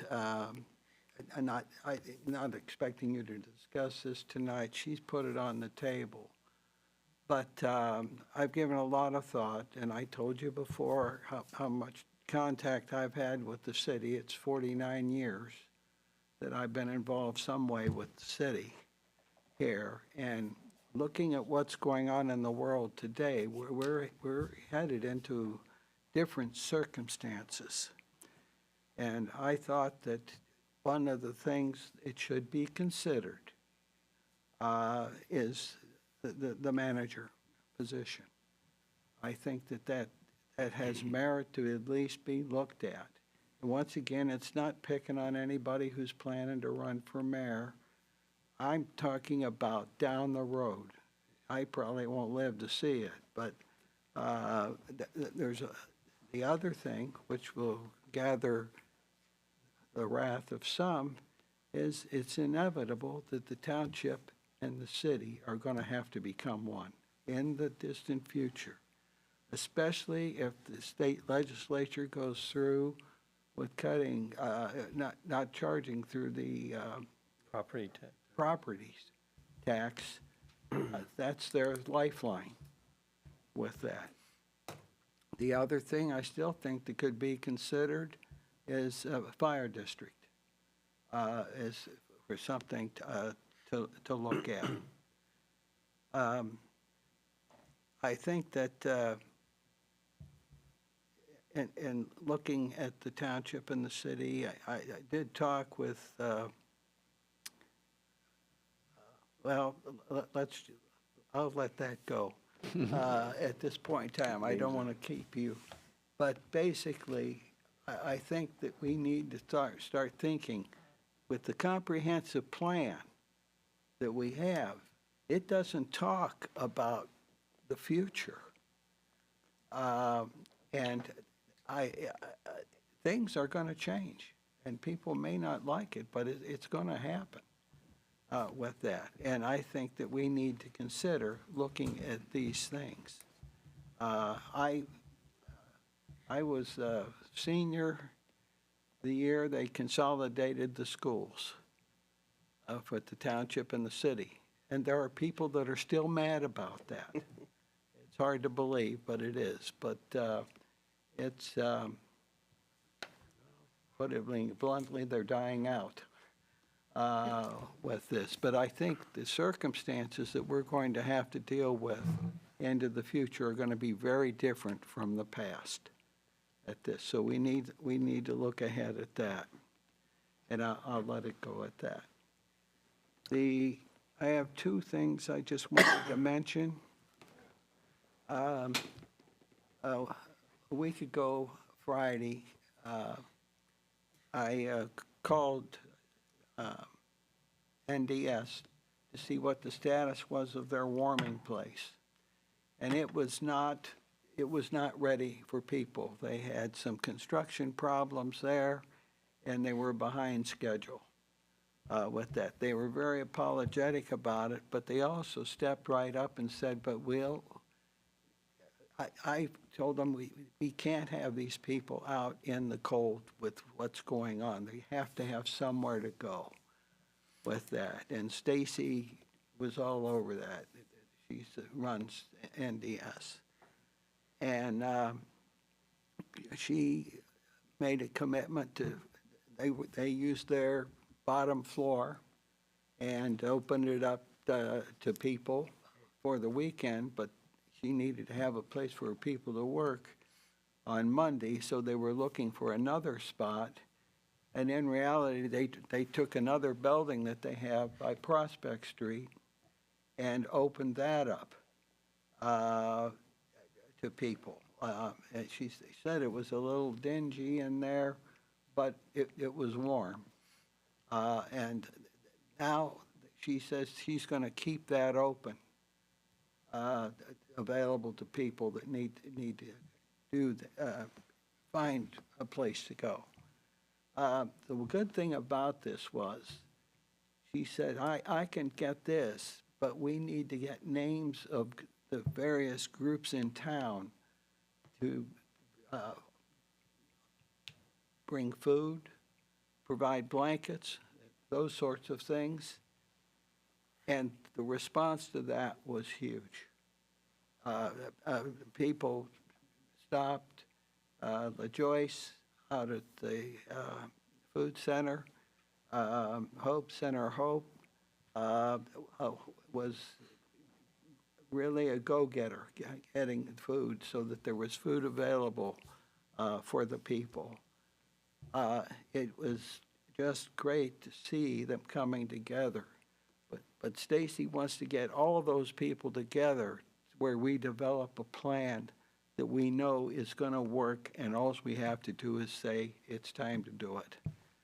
So we'll be looking to the future, working on that. I'm